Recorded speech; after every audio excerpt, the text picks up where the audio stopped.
Este debate se desarrollará en 3 bloques temáticos. El primero tratará la crisis del COVID y gestión económica de la crisis.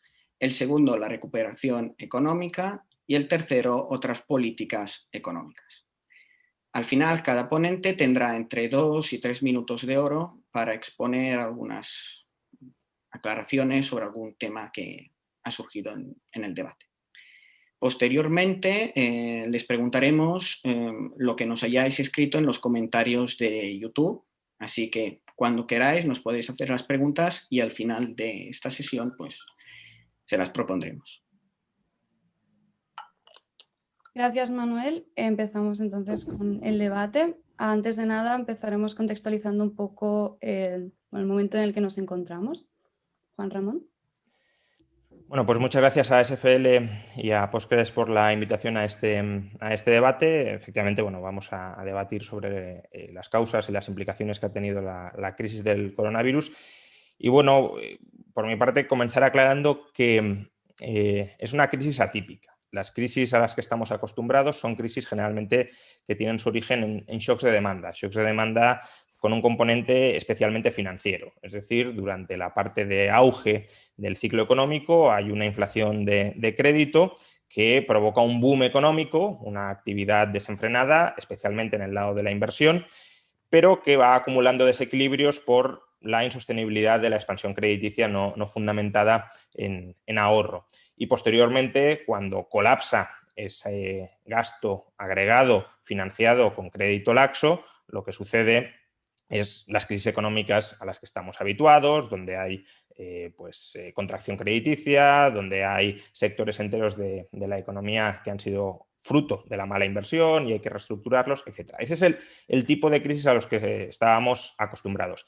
Esta crisis del COVID-19 es una crisis que tiene su origen en un shock de oferta que viene de la pandemia. Es decir, la pandemia nos impide a cada uno de nosotros, a las personas que están contagiadas por el COVID o que tienen riesgo de contagiarse o que quieren evitar contagiarse, nos impide, por un lado, desempeñar nuestras funciones laborales habituales, ya sea en el puesto de trabajo o directamente si estamos contagiados incluso en el hogar, y también nos impide relacionarnos en la vida social habitual y, por tanto, reduce nuestro consumo social. Por tanto, tenemos un shock de oferta que viene exógeno, una pandemia que no es imputable a desequilibrios internos de la economía, pero que sí puede generar ese shock de oferta reducciones de la demanda por el lado de incertidumbre, por el lado de aumento de ahorro precaucionario, incertidumbre que aumenta el ahorro precaucionario, incertidumbre que reduce la inversión de las empresas y también por restricción del gasto en consumo.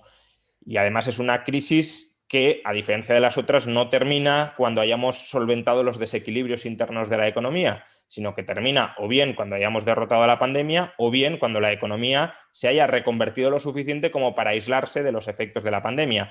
Y, por tanto, tampoco es una crisis en la que las políticas económicas típicas puedan funcionar y puedan desplegar los efectos que a algunos les imputaban en su momento. Muchas gracias. Eduardo, tienes la palabra. Bueno, muchas gracias por la presentación, también, por supuesto, por la invitación a participar en un debate de estas características. Es una pena que no lo podamos hacer en persona, pero bueno, yo creo que al menos un formato como este, aunque tiene muchas limitaciones, nos permite que en un momento tan excepcional como el que estamos viviendo podamos compartir reflexiones, debatir, etcétera, etcétera, que al fin y al cabo es lo que permite nuestro enriquecimiento, ¿no? Por ir al grano también, o sea, para mí la crisis económica que estamos viviendo no es exclusivamente distinta de las crisis económicas que hemos vivido en algún momento, o al menos podríamos calificarla que no es a causa de un factor extraeconómico. ¿Por qué digo esto? Porque la comunidad científica viene desde hace muchísimo tiempo avisándonos, alertándonos de que hay una relación directa entre la degradación de la naturaleza, la pérdida de biodiversidad y también lo que se conoce como la transmisión entre distintas especies animales de diversas enfermedades. Con lo cual, en este caso, desde este punto de vista, la pandemia no habría sido sino una consecuencia de un modelo económico capitalista que lo que hace es producir, consumir en unos niveles que no puede permitir los equilibrios ecosistémicos de nuestro planeta y de nuestro medio ambiente. Por lo tanto, hay que encontrar una causa económica en la pandemia y al mismo tiempo entender que esto puede volver a ocurrir y no necesariamente en 100 años, sino muy pronto. De hecho, ha habido pandemias y epidemias que han sido menos dramáticas, pero en los últimos años, y ni que decir tiene que algún tipo de vinculación con este sistema que dilapida recursos naturales, tiene que tener. Y por otro lado, me gustaría también contextualizar esta crisis y las respuestas sobre todo que se le han dado, porque desde el año 2008 ya se vio de alguna forma como las políticas económicas liberales habían sido un completo fracaso. Pero, sin embargo, con la pandemia se ha visto todavía de una forma más fehaciente y más clara, porque hemos visto una masiva intervención por parte del Estado en casi todas las esferas de la vida y de la actividad económica. Hablamos de inyección masiva de dinero por parte de los bancos centrales, hablamos también de la suspensión de las reglas fiscales que habían sido sagradas y que nos habían obligado a recortar en gastos públicos y aumentar impuestos injustos como el IVA. Hablamos incluso de la nacionalización de salarios, que es al fin y al cabo lo que supone los ERTE, hablamos incluso de restricciones a la liberalización comercial porque las vacunas no se pueden vender fácilmente ni con total libertad, lo mismo ocurrió con las mascarillas en un primer momento, incluso podríamos hablar de política industrial, como se ha visto mermada absolutamente por precisamente esta situación y estas políticas. Por lo tanto, concluir que hoy día la economía llamada de libre mercado, lo que yo llamo neoliberalismo, está muerta o está en la UCI. Y a las pruebas me remito, hoy día ni el país más neoliberal o liberal del mundo se ha librado de aplicar políticas intervencionistas masivas. Y esto lo cambia todo, desde mi punto de vista, es el cambio de un paradigma que tardará mucho en cambiar, pero que acabará cambiando. Muchísimas gracias, Eduardo. Pues hablando de esta intervención del Gobierno, daremos entrada a la primera sección, que es la crisis del COVID y la gestión económica de la crisis. Después del estallido de la pandemia a principios de 2020 ha habido muchas voces disonantes sobre la actuación del Gobierno y la incisión que ha tenido el COVID en España, concretamente. Uno de los temas más recurrentes ha sido el gasto público en salud.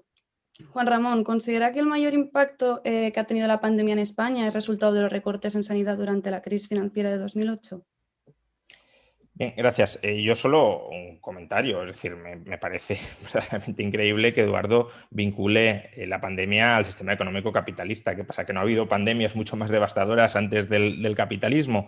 Y me parece increíble además que lo vincule cuando no sabemos cuál ha sido el origen del virus. Es decir, hay hipótesis sobre cuál puede haber sido el origen del virus y cómo haya surgido este, pero no lo sabemos. Entonces, ya de entrada decir que necesariamente este virus o muy probablemente este virus tiene como resultado o es el resultado de un sistema económico capitalista, cuando además el virus surge en China y es precisamente la tremenda ineficiencia de la burocracia comunista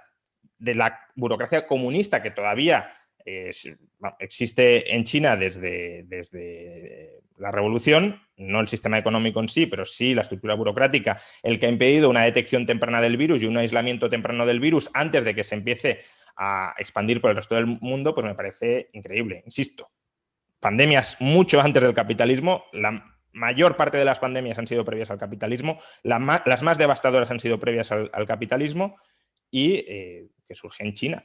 Y surge en China por fracaso de la burocracia para controlar el virus. Sobre la pregunta, no creo que haya una relación directa en absoluto entre gasto sanitario y capacidad de contención de la pandemia. El éxito para contener la pandemia no ha venido por los países que hayan gastado más o menos en sanidad. El éxito ha venido por aquellos estados que efectivamente en el uso del monopolio público que se arrogan sobre la salud pública hayan establecido medidas tempranas de distanciamiento social. Aquellos países que han establecido medidas tempranas de distanciamiento social y que han conseguido controlar la pandemia han tenido un número de fallecidos, un porcentaje de fallecidos minúsculo. Aquellos países que han sido tan ineptos, especialmente España en la primera ola, como para evitar la propagación masiva del virus, con independencia del gasto sanitario que tuvieran, han sufrido un colapso del sistema hospitalario y, por tanto, también muertes masivas y generalizadas. En el caso de la pandemia en España, 800 muertos por cada millón de habitantes. que si hubiésemos gastado más en sanidad, algunos de esos 800 por millón de habitantes se habrían podido evitar.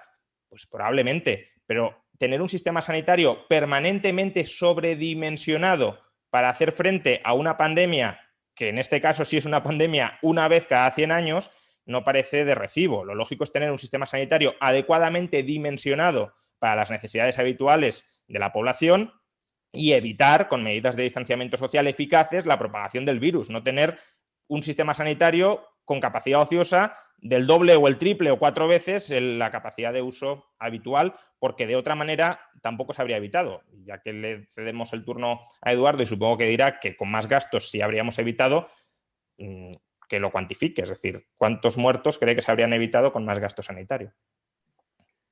Eduardo.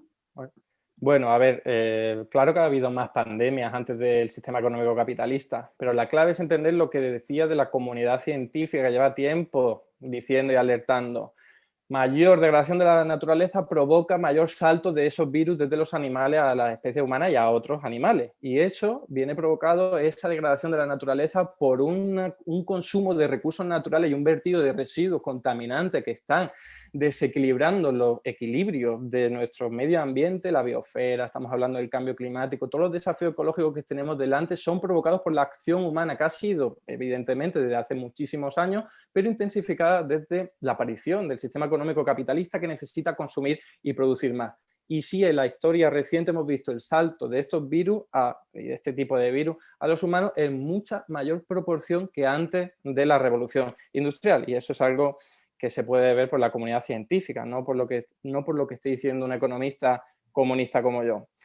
Me sorprende que se diga que China ha sido un fracaso o que ha sido a culpa de la burocracia, cuando estamos viendo que hoy día los chinos pueden ir perfectamente por la calle sin mascarilla porque apenas tienen ningún tipo de contagio. Lo que no se puede negar, podemos decir que han sido poco cuidadosos con el tema del surgimiento del virus, pero a la hora de combatir la pandemia han sido mucho más eficientes que ninguno. Pero bueno, en cualquier caso, si vamos a hablar de estados al margen de China que han tenido éxito combatiendo la pandemia, ¿por qué no hablamos de Japón y nos preguntamos qué han hecho para poder hacerlo, para poder combatirlo? Porque el déficit público de Japón está en el 28% sobre el PIB. Si hablamos de otros países como Australia, que han tenido muchísimo éxito, también como Nueva Zelanda, y nos preguntamos qué han hecho, tienen el déficit público en el 24% sobre el PIB. O sea, que han sido precisamente políticas intervencionistas las que han evitado no solo que la economía no haya sido tan deprimida como ocurrió en los años 30 cuando apenas había mecanismos públicos, sino que además han salvado vidas. Y yo no, Juan Ramón, yo no voy a decir que por tener un sistema público de salud se hubiesen evitado muchísimas más muertes o hubiésemos evitado la pandemia. Lo que sí está claro es que la gente hubiese sufrido menos, y no se puede cuantificar cuántas muertes, pero desde luego muchísimas menos hubiésemos tenido si hubiésemos tenido un sistema público de salud importante. Y voy a referirme literalmente a lo que comenta un informe reciente de Amnistía Internacional.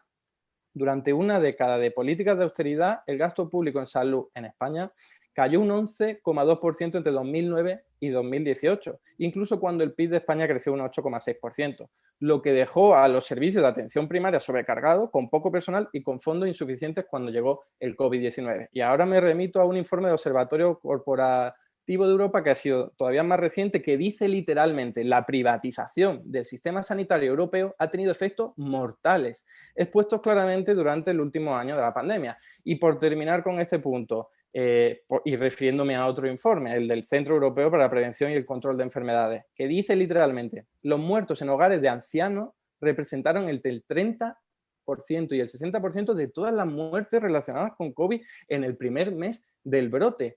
Y ojo que en España 3 de cada 4 residencias de mayores están privatizadas y son de gestión privada. Con lo cual vinculamos claramente cómo ha habido un recorte en las políticas públicas que ha mermado las posibilidades de combatir una pandemia y ha provocado indirectamente más muertes de las que habríamos podido tener. Bien, por aclarar, yo no he dicho que China haya sido ineficaz a la hora de combatir el virus una vez ha reconocido la existencia del virus. Lo que he dicho es que fue tremendamente lenta, ineficiente, oscurantista a la hora de comunicar primero a las autoridades centrales y luego al resto del mundo la existencia del virus, porque cuando alertaron del virus, el virus ya estaba por todas partes, ya estaba fuera de China.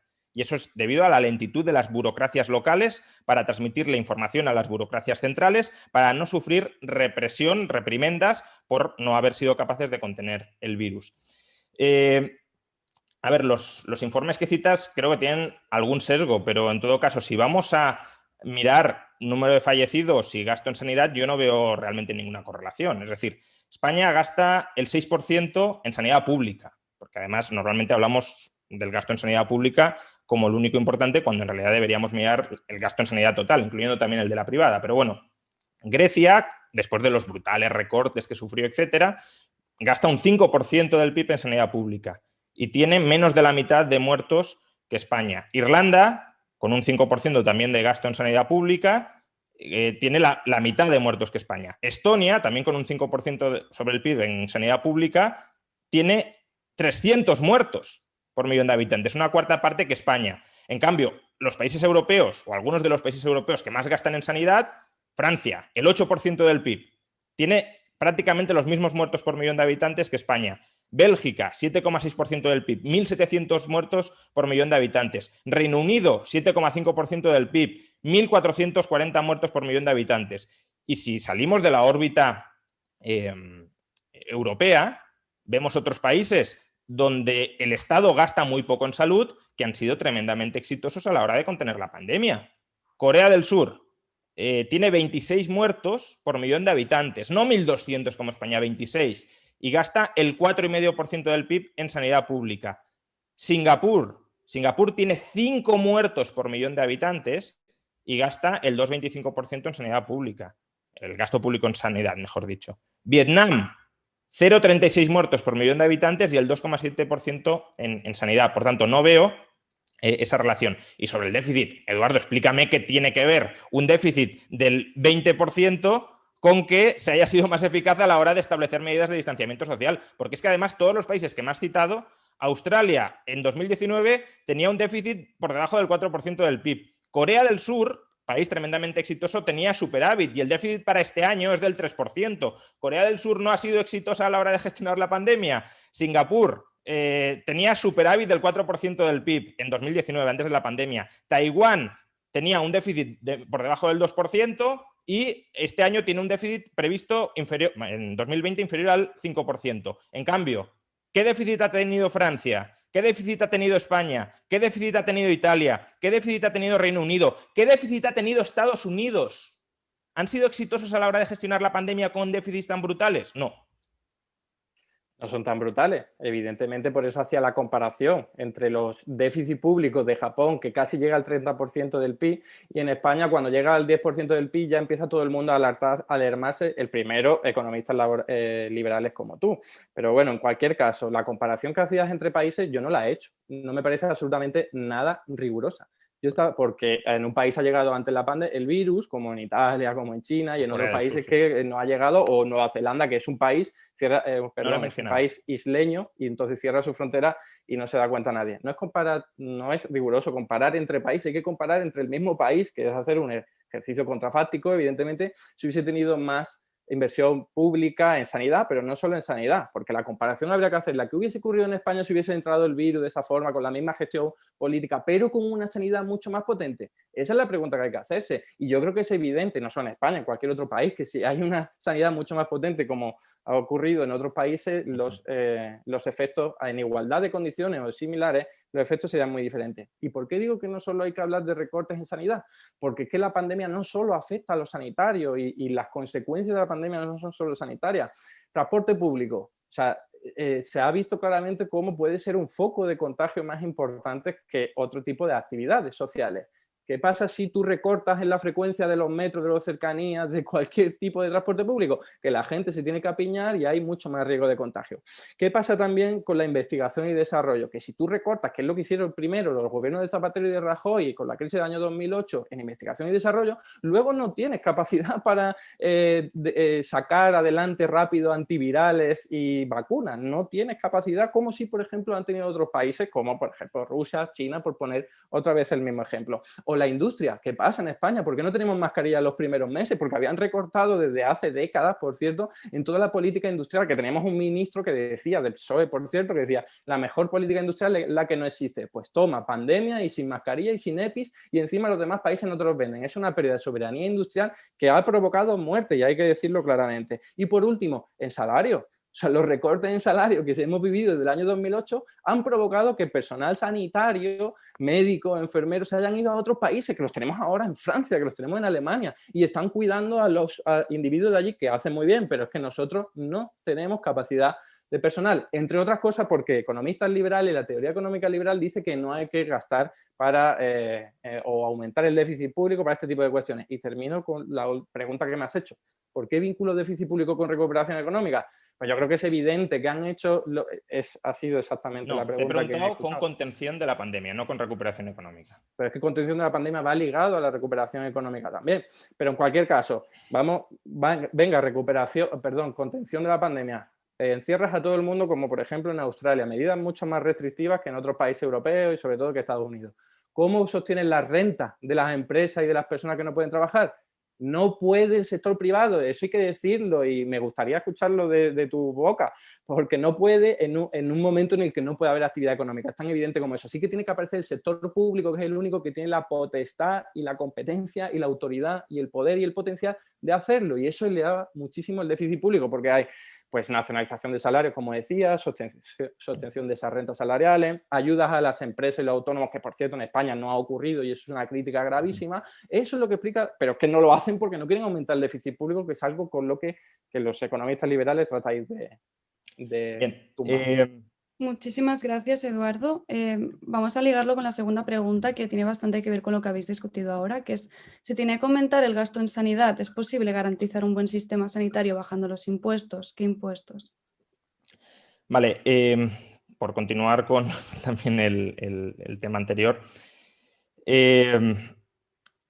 lo que has dicho es, no se puede comparar, yo no he mencionado Nueva Zelanda, no se puede comparar, tú sí has mencionado Japón, que también es una isla, pero bueno, no se puede comparar países como Corea del Sur con España, porque hay países en los que el virus entró antes que en otros. Sí, efectivamente, en Corea del Sur entró antes que en España, y en Corea del Sur reaccionaron mejor de lo que reaccionó el gobierno español. Entonces, efectivamente, si tú comparas un gobierno competente con un gobierno incompetente, no puedes hacer el análisis contrafáctico de qué habría pasado si en España tuviésemos un gobierno tan competente como el de Corea del Sur y además más gasto sanitario. Efectivamente. Lo que yo estoy diciendo es, el principal determinante para salvar vidas en la pandemia es tener un gobierno competente. Competente a la hora de luchar, de combatir tempranamente la propagación del virus, estableciendo medidas de distanciamiento social y de detección masiva de contagiados para, a partir de ahí, romper las cadenas de transmisión. Eso en España no se hizo, y como no se hizo, el virus penetró y desbordó un sistema sanitario que se habría desbordado igualmente aunque hubieses tenido 1 punto o 2 puntos más del PIB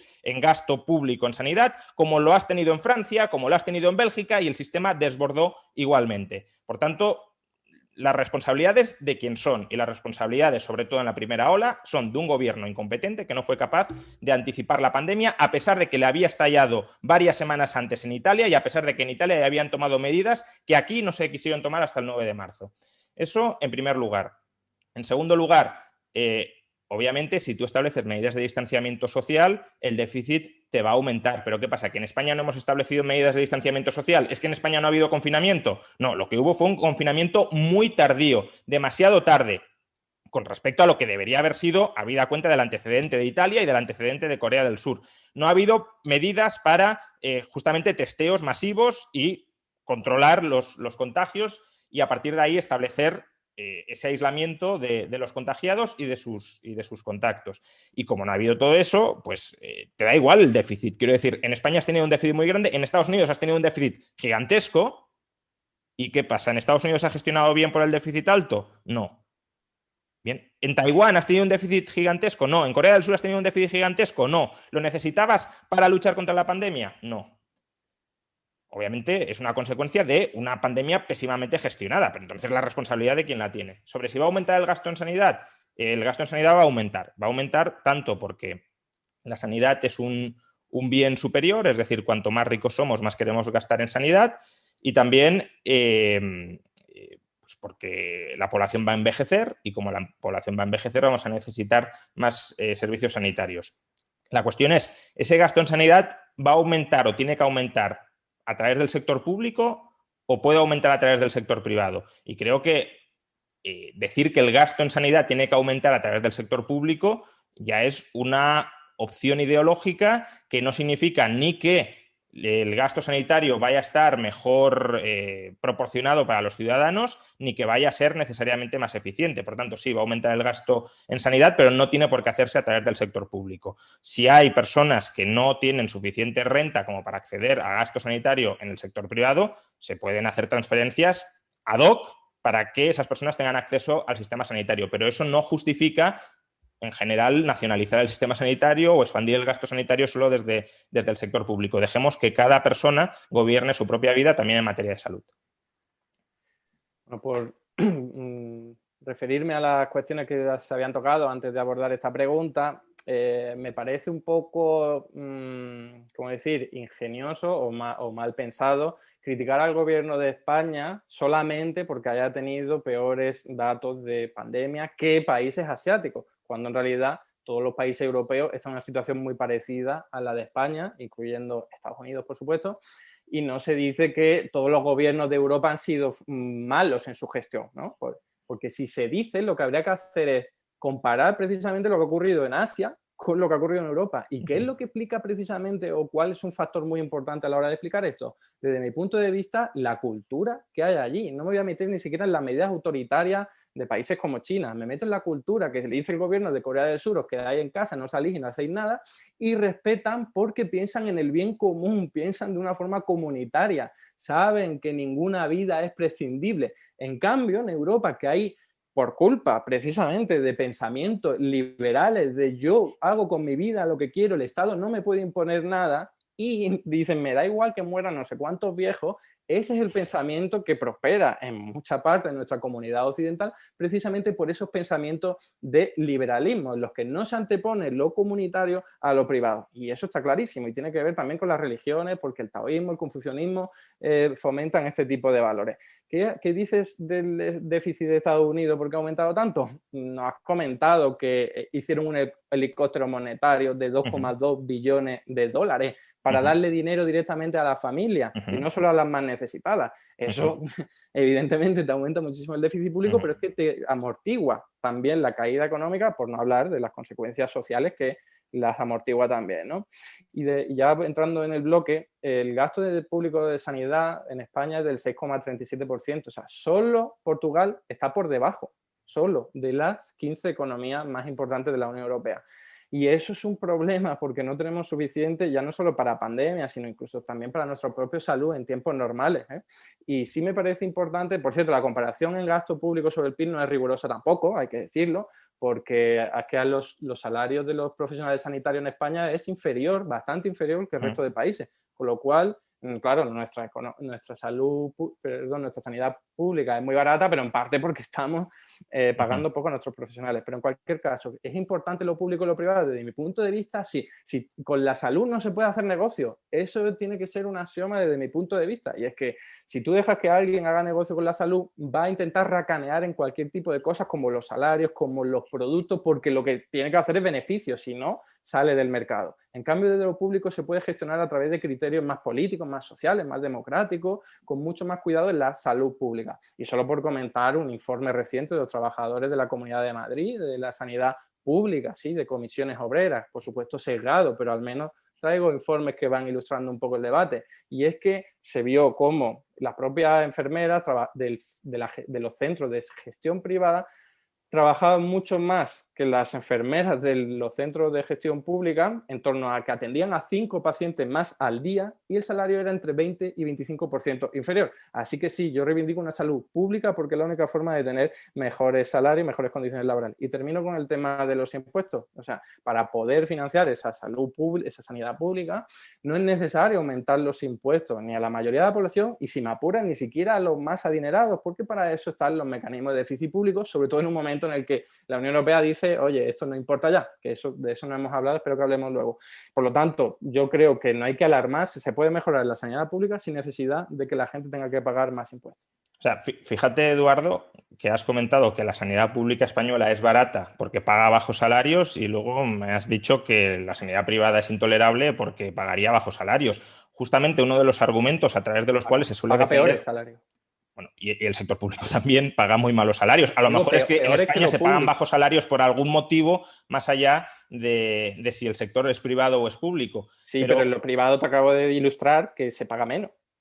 Se pagará menos a algún tipo de personal, no a otro tipo de personal a lo mejor, porque de hecho creo que bastantes médicos de la pública tienen bastantes ganas de trabajar también en la privada y muchos lo hacen y no creo que sea porque estén pésimamente tratados y pésimamente pagados. De hecho, uno de los argumentos que se suele dar en favor de la sanidad pública y de cómo la sanidad pública puede abaratar costes es justamente el que la sanidad pública es un monopsonio y como es un monopsonio tiene poder de negociación. ¿Para qué? Para presionar a la baja a los proveedores de servicios, entre ellos el personal sanitario, para abaratar los salarios. Si justamente los defensores de la nacionalización en Estados Unidos del sistema sanitario lo que dicen es necesitamos un monopsonio, necesitamos que la sanidad sea pública en Estados Unidos para pagar menos a los proveedores sanitarios, entre ellos los médicos. Con lo cual, no esa trampa de decir no, será más barata, será mejor y además todos cobrarán más. No, en algún momento falla esa ecuación. Sí, efectivamente, en Estados Unidos el déficit público ha aumentado por el helicóptero monetario. Pero justamente lo que te estaba diciendo es que aumentar el déficit público no tiene por qué tener ningún tipo de relación con la contención de la pandemia, insisto, de la recuperación hablamos luego, con la contención de la pandemia y que puedes contener la pandemia sin necesidad de aumentar el déficit público. Por tanto, tratar de justificar incluso el déficit público para contener la pandemia cuando ha habido países tremendamente pobres que sin endeudamiento han sido capaces de contener la pandemia. Ya termino porque... Todos han aumentado su endeudamiento, todos. Sí, pero una cosa es aumentarlo un 2 o un 3% de PIB de déficit, como por ejemplo 18, Corea del Sur Japón. o como por ejemplo Taiwán, y otra es un déficit del 11 o del 20% sin contener la pandemia. Es que no hay relación. Y sobre que el liberalismo promueve el individualismo, a ver, eso es un error de concepción original. Es decir, el liberalismo promueve el individualismo político, es decir, que el individuo es el sujeto de derechos. Eso no significa que el liberalismo se despreocupe de la responsabilidad que tienen los individuos sobre los demás. Al menos no es eso lo que promueve. Ahí estás confundiendo individualismo político, individualismo jurídico, individualismo moral con atomismo social. El liberalismo es perfectamente compatible con lazos comunitarios muy, muy estrechos, con responsabilizarse por los demás, con si generas daño a otros, reparar ese daño. Y por tanto, también cargarle de nuevo aquí, en este asunto, el muerto al liberalismo, ya es intentar retorcer las ideologías de una manera no rigurosa, porque en este caso no es rigurosa, para arrimar el ascua a mi sardina ideológica. Bueno, solo por terminar, entiendo con este bloque, lo de Estados Unidos, es que me has hecho trampa en la argumentación. Abaratan costes, inflan precios las empresas sanitarias del sistema privado en Estados Unidos. No, que los salarios son altísimos de los médicos. Y luego cobran más, por eso es un problema. Abastecen a la sanidad pública con precios absolutamente inflados y hacen negocio por el camino. Por eso es tan cara la sanidad pública, porque compran. Y por los salarios de los médicos. También, pero porque a estos médicos hay que pagarles mucho, porque no tienen sanidad pública, ni cobertura social, ni seguridad social, ni protección social, que es lo que explica que en Europa en general los salarios sean más reducidos. Porque vale, pero entonces en Estados Unidos, que es un sistema que a mí no me gusta, sanidad privada, ¿los médicos cobran muchísimo más que en la sanidad pública? ¿Sí o no? Pero que esa no es la clave. Habría que verlo si luego le descuentas todo lo que se tienen que gastar en operaciones que tienen que pagar ellos.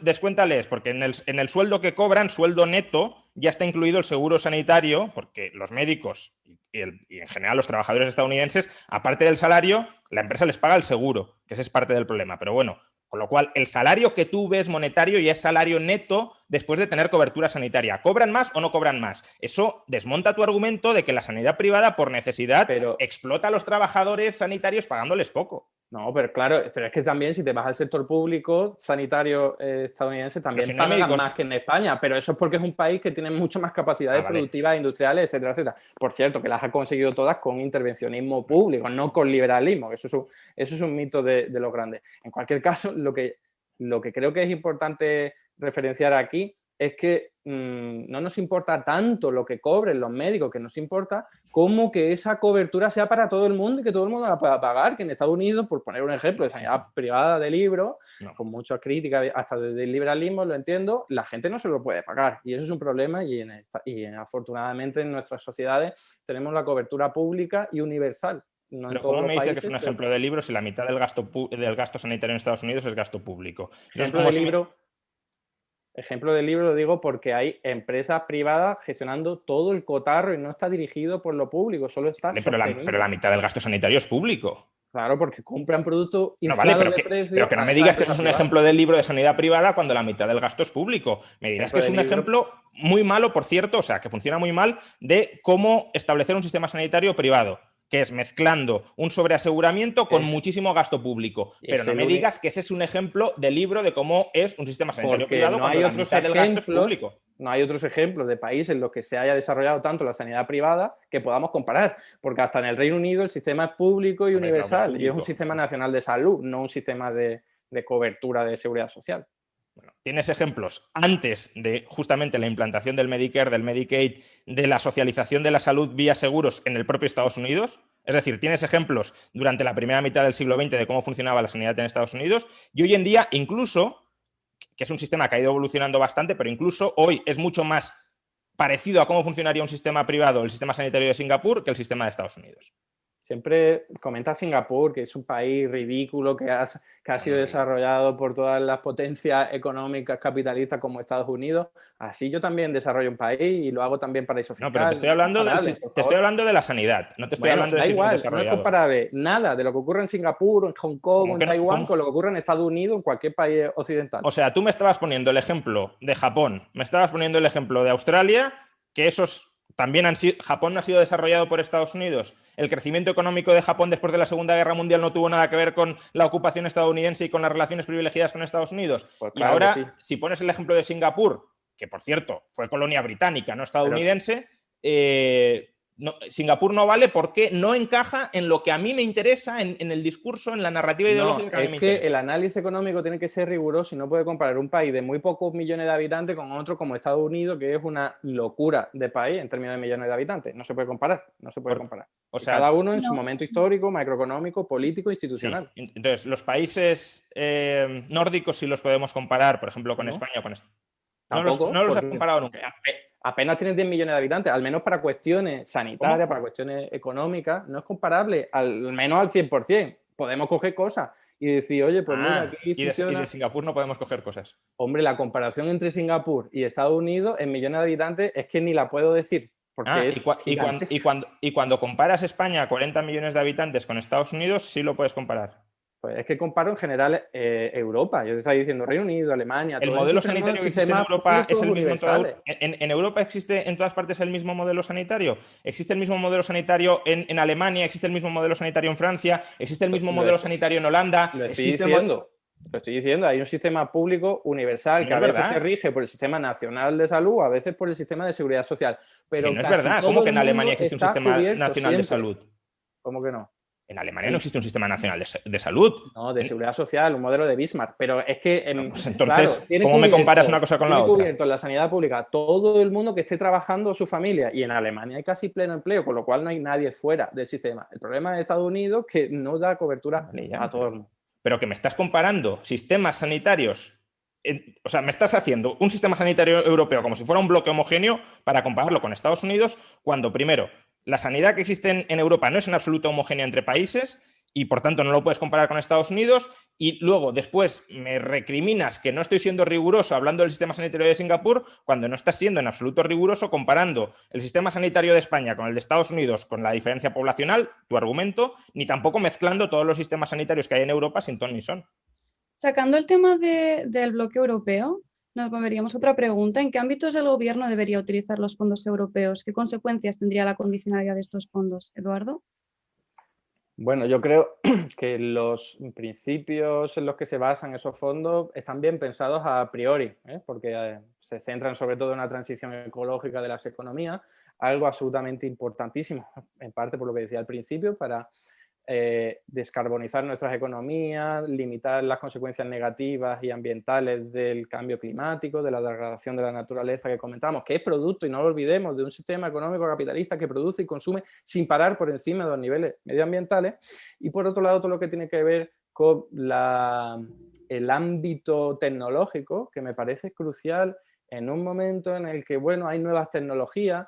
Y vemos como ningún gobierno está, salvo Alemania y algunos pocos ejemplos por ahí que llevan tiempo, por ejemplo, realizando políticas públicas intervencionistas en sus propias empresas privadas y algunas no tan privadas para desarrollar las energías renovables, hacerse punteros en ese ámbito. Eso lleva a Alemania haciéndolo tiempo, a pesar de que no tiene tanto sol ni tanto potencial en energías renovables como lo podría tener nuestro país. Y vemos, en cambio, economías y gobiernos como los nuestros, de los que por culpa de esos principios neoliberales dicen, no, la mejor política industrial es la que no existe. Pues toma ya, ahí tenemos un país sin política industrial, sin energías renovables, que luego hay un pico de demanda en la energía y se nos va el precio por las nubes, aparte del sistema oligopolístico de que es el sector energético. Pero la clave es que estamos quedándonos atrás en ese ámbito, y voy a poner como ejemplo otra vez a China, pero podría poner a Corea del Sur. Son gobiernos que lo que hacen es intervenir decisivamente en ese tipo de ámbito, dando capacidades y ayuda a las empresas, no recortando salarios, no recortando impuestos, como reza el mantra neoliberal. Le dan recursos, capacidades, medios para que produzcan y desarrollen tecnologías potentes que permiten mucha mayor productividad, mejor pago de salario y luego, por supuesto, también mayor pago de impuestos para dedicarlo en otro tipo de actividades. Pero, dicho esto, me parece a mí que los fondos europeos se quedan muy cortos, porque es muy poco dinero que llega encima un año más tarde. O sea, ¿dónde está esa Unión Europea en marzo de 2020 cuando está estallando toda esta epidemia? Se queda de brazos cruzados, lo único que hace es recortar y limitar pues esas reglas fiscales y suspenderlas, que está muy bien, y hace una expansión cuantitativa todavía mucho más potente, que se agradece frente a nada, evidentemente, pero no vemos a gobiernos absolutamente decididos para mejorar la actividad económica. Estoy hablando de solo mejorar la actividad económica. Y por último, por terminar, hay un informe reciente del Fondo Monetario Internacional en el que se ve una comparación entre los países más desarrollados de nuestro planeta y el incentivo, el impulso fiscal de ellos, y España está de los últimos, incluido todos los países del sur de Europa. ¿Por qué? Pues yo lo veo claro, es una especie de complejo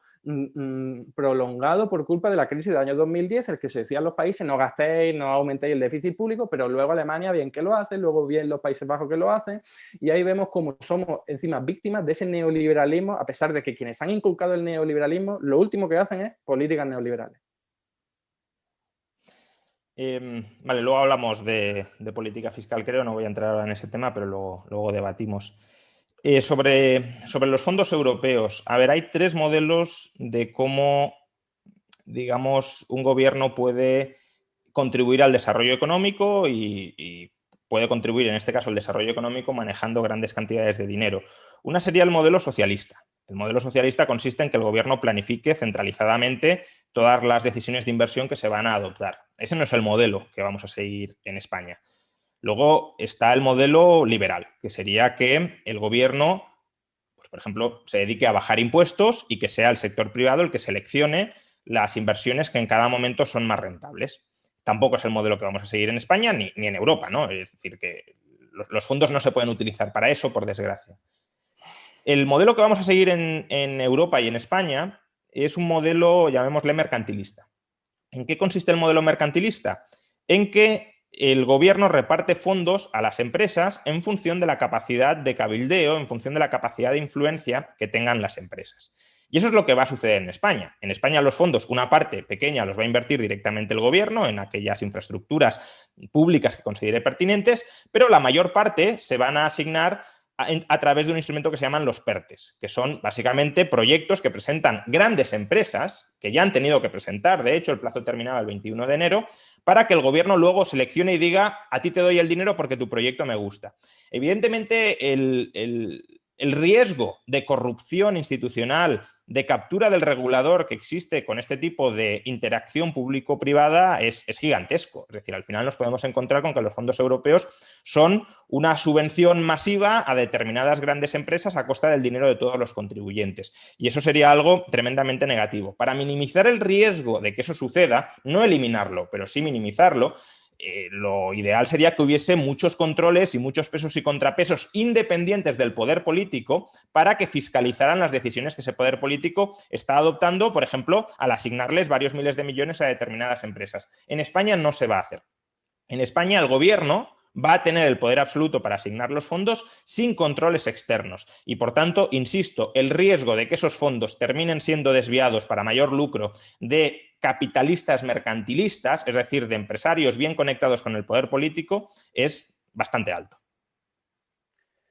A ver, o sea, yo solo por comentar una cosa, en todas las acciones políticas de este estilo, de dar dinero a un país para que lo pueda utilizar en desarrollo económico, existe siempre el riesgo de corrupción, de que se lo den a sus propios amiguetes, sobre todo si tenemos a gobernantes corruptos, ¿no? O sea, yo creo que en nuestro país tenemos casos de sobra, pero el problema, o sea, la solución a eso no es dejar de dar dinero, no es poner condiciones, lo que hay que hacer es tener mejores mecanismos democráticos y saber que no se lo estás dando a tu amigo de turno, sino que eso va a servir para desarrollar tu país. Esos son mecanismos de supervisión que nosotros no tenemos desarrollado, en parte porque hicimos una transición democrática de mierda en la que no tenemos cultura democrática de ningún tipo y entonces eso luego se nota en lo que hay gobernantes que se creen por encima de todo, se vacunan ellos antes que cualquiera, y eso tiene que ver con una cultura o falta de cultura democrática en nuestro país.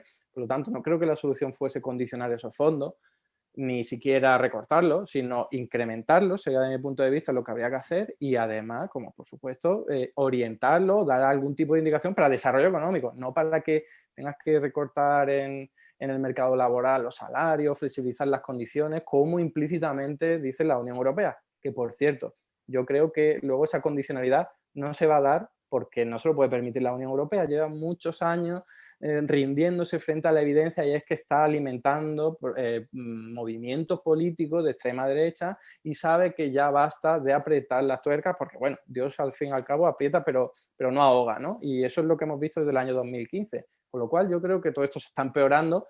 La Unión Europea no puede ponerse ahora chula y decirle a los países que se aprieten el cinturón a cambio de recibir los fondos. Yo creo que no va a haber condicionalidad, al menos no fuerte. Bueno, primero, espero que se haya condicionalidad en materia de reformas. En materia de ajustes lo hablamos luego, pero en materia de reformas sí espero que haya condicionalidad, básicamente porque si tenemos un marco institucional que impide que la inversión de esos fondos tenga o genere un incremento sostenido de la productividad, evidentemente nos daremos ahora un festín de fondos de inversiones con cargo al contribuyente europeo, pero no estaremos ni mucho menos sentando las bases de un crecimiento sostenido y sostenible en el futuro. Y sobre los mecanismos de control, a ver, primero me parece un poco ingenuo pensar que los ciudadanos vayan a controlar cada uno de los PERTEs que se han presentado y que se han seleccionado. Los ciudadanos tienen otras cosas que hacer en sus vidas que leerse proyectos empresariales que, primero, muchos no entienden o no entendemos, porque si son de determinadas empresas que utilizan determinado tipo de modelos de negocios o de tecnologías que son ajenos a nuestra formación, no tenemos por qué entender. Y aunque lo entendieran, si se presentan 700, 800, 1000 PERTEs, ¿quién va a votar? O sea, ¿quién va a leérselos? ¿Los va a estudiar y lo va a votar? En las consultas ciudadanas que hicisteis desde el Ayuntamiento de Madrid, ¿cuánta gente votó, Eduardo? Pues muchísima gente. Sí, pero el porcentaje del censo. Pues, o sea, poco en comparación con el total de la población, pero es que en Suiza tampoco es mucho más. Sí, pero para que la gente lo sepa, ¿qué porcentaje fue? Que no me lo sé de memoria, menos del 5%. Y menos del 1 también, pero bueno. En cualquier caso, me parece ingenuo por ese lado. Entonces, creo que en este caso, como mínimo, deberíamos haber adoptado contrapesos que pasen por expertos independientes que analicen y supervisen esos proyectos que están siendo aprobados. No se ha hecho. No va a haber una fiscalización externa. Va a haber asesores de políticos afines a los políticos y a los proyectos que quieren aprobar. Pero no va a haber contrapesos de expertos que evalúen y que censuren o aprueben los criterios de reparto de los fondos de los políticos. Y un comentario muy breve sobre la electricidad que se me ha quedado antes. poner a Alemania como ejemplo de mercado eléctrico funcional, pues hombre, ¿Quién ha dicho eso? Hombre, has dicho, hay países como Están Alemania de los que invirtiendo en deberíamos energía tomar renovable. ejemplo. Están desarrollando la energía renovable. Y claro, No he dicho ¿cuál nada es el más. país de Europa que tiene la electricidad más cara? Pues depende del momento. ¿Pero qué tiene que ver eso? De Como verdad, media- yo estaba como me- diciendo como med- que como Alemania como media anual. invierte en energía renovable y España no. Vale, Lo cual primero, no tiene España sentido. sobreinvirtió en energías renovables entre el año 2004 y el año Y le 2009. cortaron las alas. Si no, ahora tendríamos un potente sector en energía renovable. Pero si gran parte del sobrecoste que tenemos y que estamos pagando ahora en la luz viene de las primas de energías renovables. Pero eso es por una regulación económica para ayudar a sus amiguitos empresarios.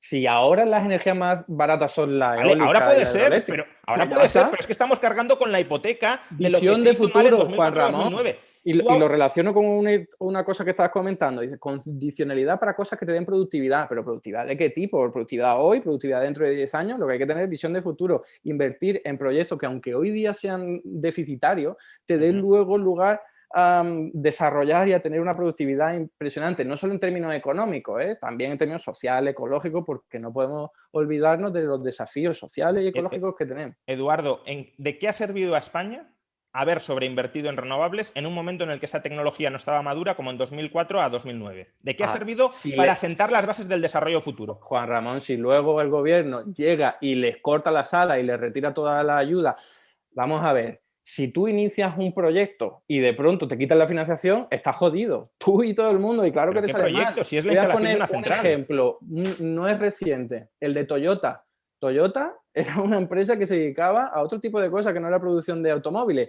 El gobierno japonés lo empezó a subvencionar, a darle ayuda, tal, sacaron su primer coche 10 años más tarde y fue una mierda, un desastre absoluto. ¿Qué hizo el gobierno de Japón? ¿Retirarle la ayuda? No, siguió invirtiendo y ahora tenemos uno de los coches y una de las marcas más potentes de todo el mercado. Lo que no se puede hacer es dejar esto al libre mercado, no sé qué, que eso no es nadie, que lo que hay que hacer es tener visión de futuro. Y estoy de acuerdo, Juan Ramón, en que en nuestro país no hay ese tipo de visión, pero en parte por políticas neoliberales, falta de cultura democrática. Por cierto, por aclararlo, no me refiero a cultura democrática que la gente pueda votarlo todo, me refiero a que el gobernante de turno sepa que está sirviendo al interés público, al interés general. Eso es democracia participativa, no directa. Podríamos hablar de directa, no me voy a meter ahora en ello, porque, por cierto, para poder conseguir que la gente en Madrid vote más, hay que tener cultura democrática y eso no se gana de la noche a la mañana. Los primeros plebiscitos en Suiza también participaba nadie. Es que si tú solo pones un año de votaciones, la gente ni se entera y no votan. Pero si tú lo pones 20 años, ya verás cómo la gente vota. Primero, en Suiza, si participa gente es porque se adoptan, en general, la mayoría de las votaciones son votaciones en ámbitos reducidos y, por tanto, en ámbitos reducidos la democracia sí tiene sentido. Lo que no tiene sentido es que me digas, hay que votar estos PERTEs que vienen de fondos europeos en toda España. Yo no lo he dicho. Ah, vale, no lo has dicho. Entonces, lo que has dicho es, el gobernante debería sentirse como representante del bien común. Eso es una visión tan tremendamente ingenua de lo que es un gobernante y de los incentivos que tiene un gobernante. Juan Ramón, tú siempre has dicho que los funcionarios públicos de Singapur son muy buenos. Funcionarios, sí. Bueno, ¿está? Eso es una persona que sirve al interés público. Yo lo que quiero es que eso ocurra en todos los ámbitos. Si tenemos al PP y al PSOE gobernando, difícil, evidentemente, por culpa de todo lo que he dicho. Pero cultura democrática es utilizar el dinero público en beneficio de todo el mundo, no para llevarte a ti, no para vacunarte antes de tiempo. ¿Vale? Primero, no hay una única definición de qué es usar el dinero público en beneficio de todo el mundo, porque no hay una única definición de qué es beneficio de todo el mundo. La mía, y en la por ejemplo, tú tienes una visión de que es el bien común y yo tengo otra, Podemos tiene otra, el PP tiene otra y el PSOE tiene otra. Y esa visión está muy influida por la ideología de cada cual. Tú tienes, Podemos, Izquierda Unida tienen un proyecto ideológico determinado al que vuelcan su vida y, por tanto, en cierto modo, instrumentar el dinero público para ir construyendo un determinado modelo de Estado que refleje tu querencia ideológica, eso también es una forma de instrumentar el dinero público. La vida, eso es la vida, así funciona. Sí, así funciona la política y por eso es perversa, claro. El gobernante va a utilizar el dinero público para algo, pero puede utilizarlo para su bien o para el bien de todo el mundo. No. Claro. Lo que hace el gobernante... Si tenemos a Isabel Ayuso, que está construyendo un hospital innecesario cuando podía haber abierto plantas de otras que estaban cerradas, UCI, etcétera, etcétera, pues es evidente que está utilizando el dinero público para dárselo a las empresas constructoras que son sus amigas.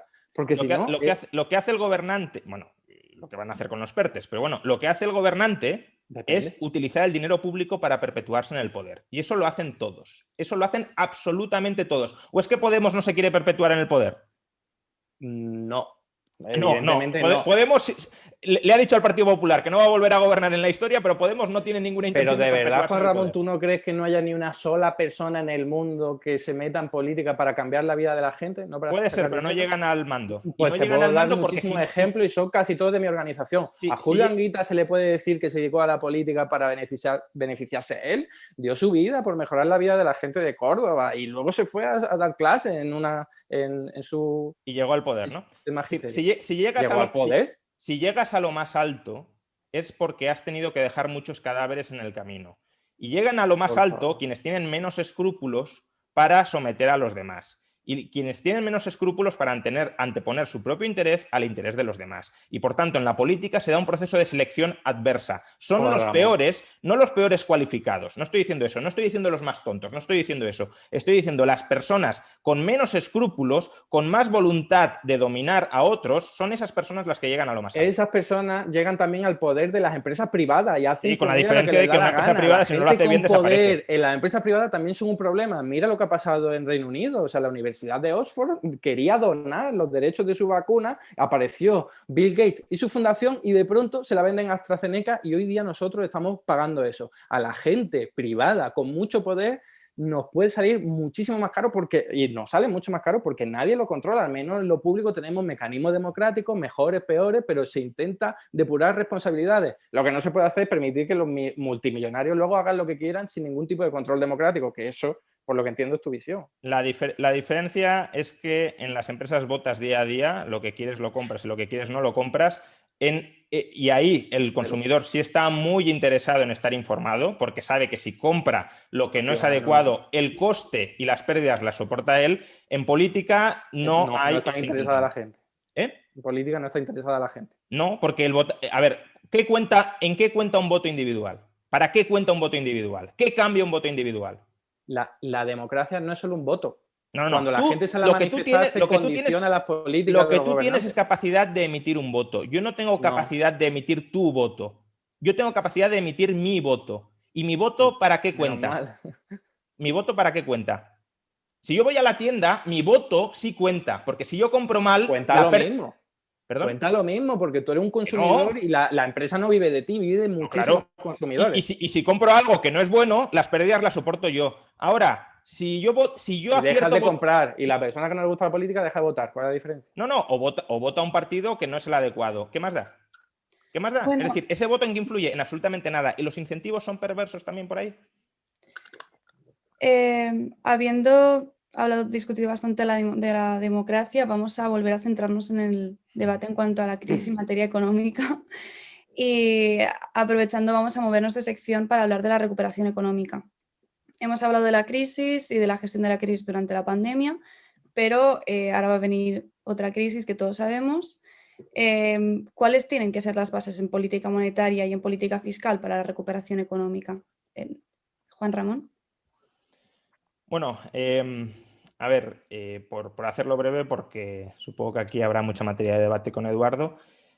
En política monetaria creo que la clave es que el Banco Central, efectivamente, si hay un incremento de la demanda de dinero, incremente la oferta, que responda a los aumentos de la demanda de dinero con aumentos de la oferta y que responda a las reducciones de la demanda de dinero con reducciones de la oferta. Es decir, que intente estabilizar el poder adquisitivo del dinero en función de las fluctuaciones de la demanda. Y para poder hacerlo necesita monetizar, necesita emitir y retirar la oferta monetaria contra activos que sean fácilmente retirables y fácilmente emitibles, es decir, activos líquidos, activos que se puedan comprar con facilidad y que se puedan vender o liquidar también con facilidad una vez la demanda varíe.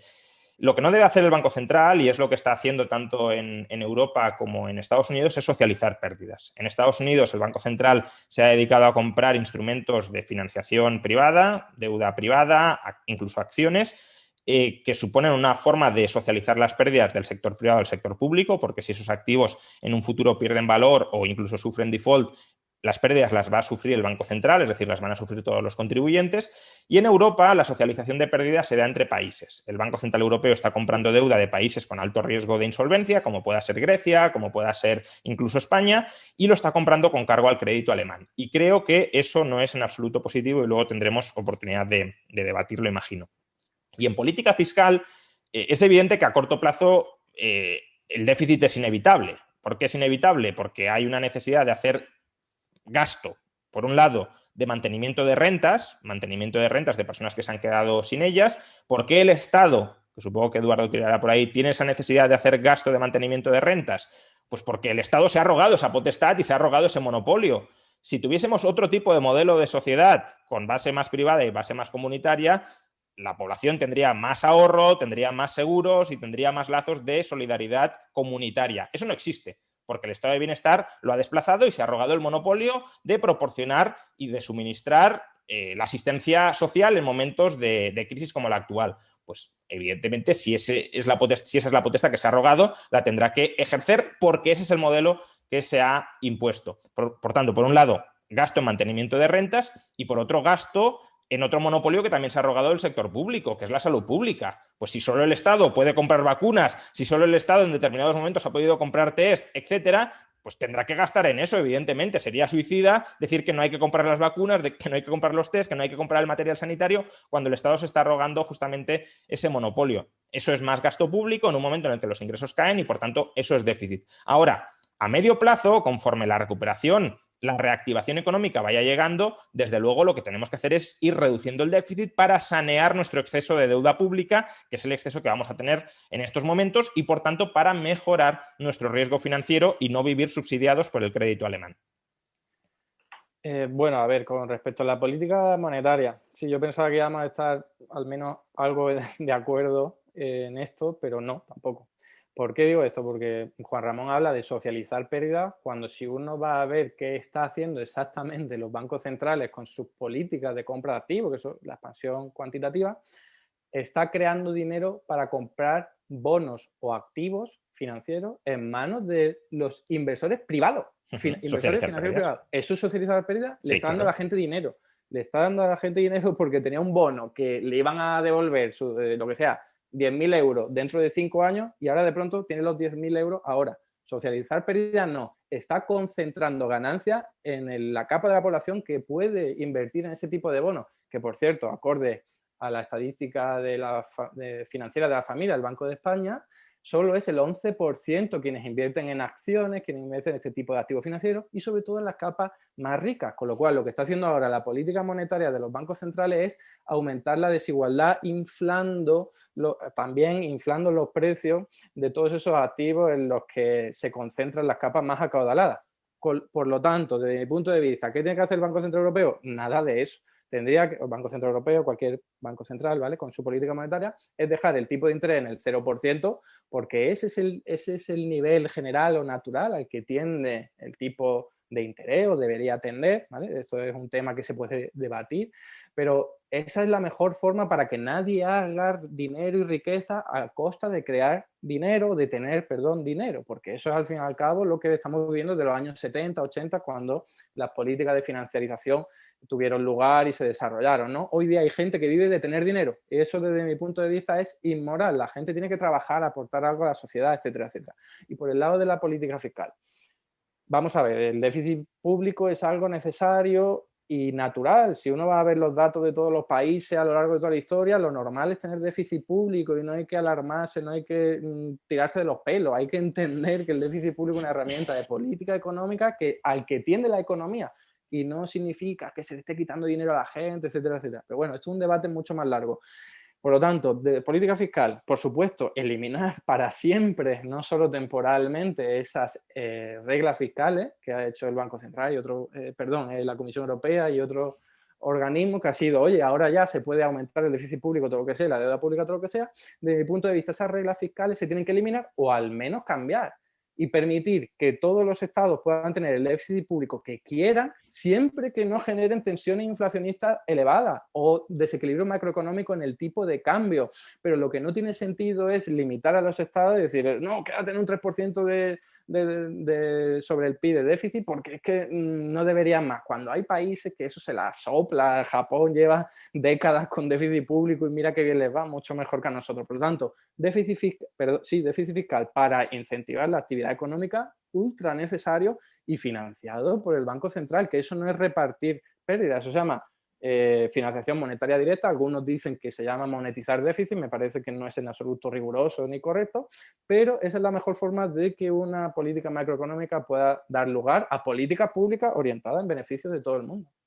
Sí, a ver, claro que es socializar pérdidas o al menos socializar riesgos. Es decir, si el Banco Central está comprando activos financieros del sector privado que pueden impagarse, ¿quién se va a comer las pérdidas en caso de que se impaguen? Impagarse, si el Banco Central puede crear todo lo que quiera para pagar esas deudas, ¿no? No hay riesgo.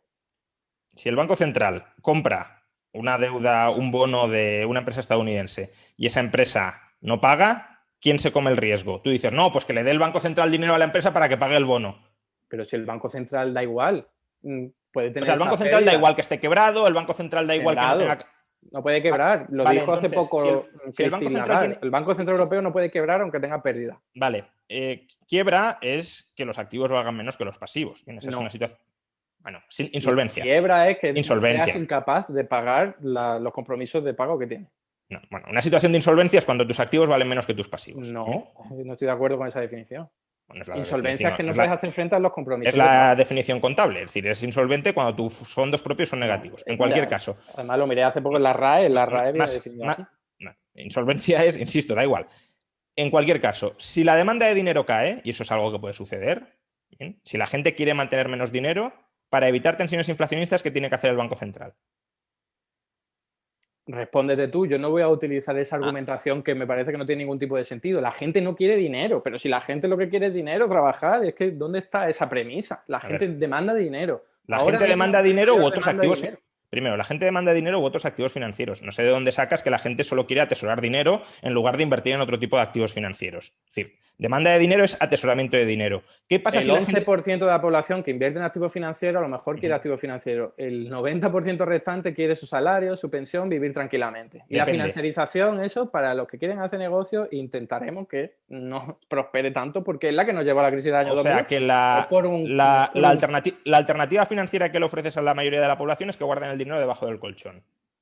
La alternativa es que tengan un nivel de vida asegurado, ya sea por el Estado, por lo que sea, y no tengan problemas. Y que no tengas ningún tipo de patrimonio, ¿no? Que no tengas ningún tipo de patrimonio al margen del dinero que tienes debajo del colchón. Claro que pueden tener patrimonio sin ningún problema. Vale, entonces, si quieren tener patrimonio, para hacer más dinero, hay que contribuir. Si quieren tener patrimonio, será gastando el dinero que tengan.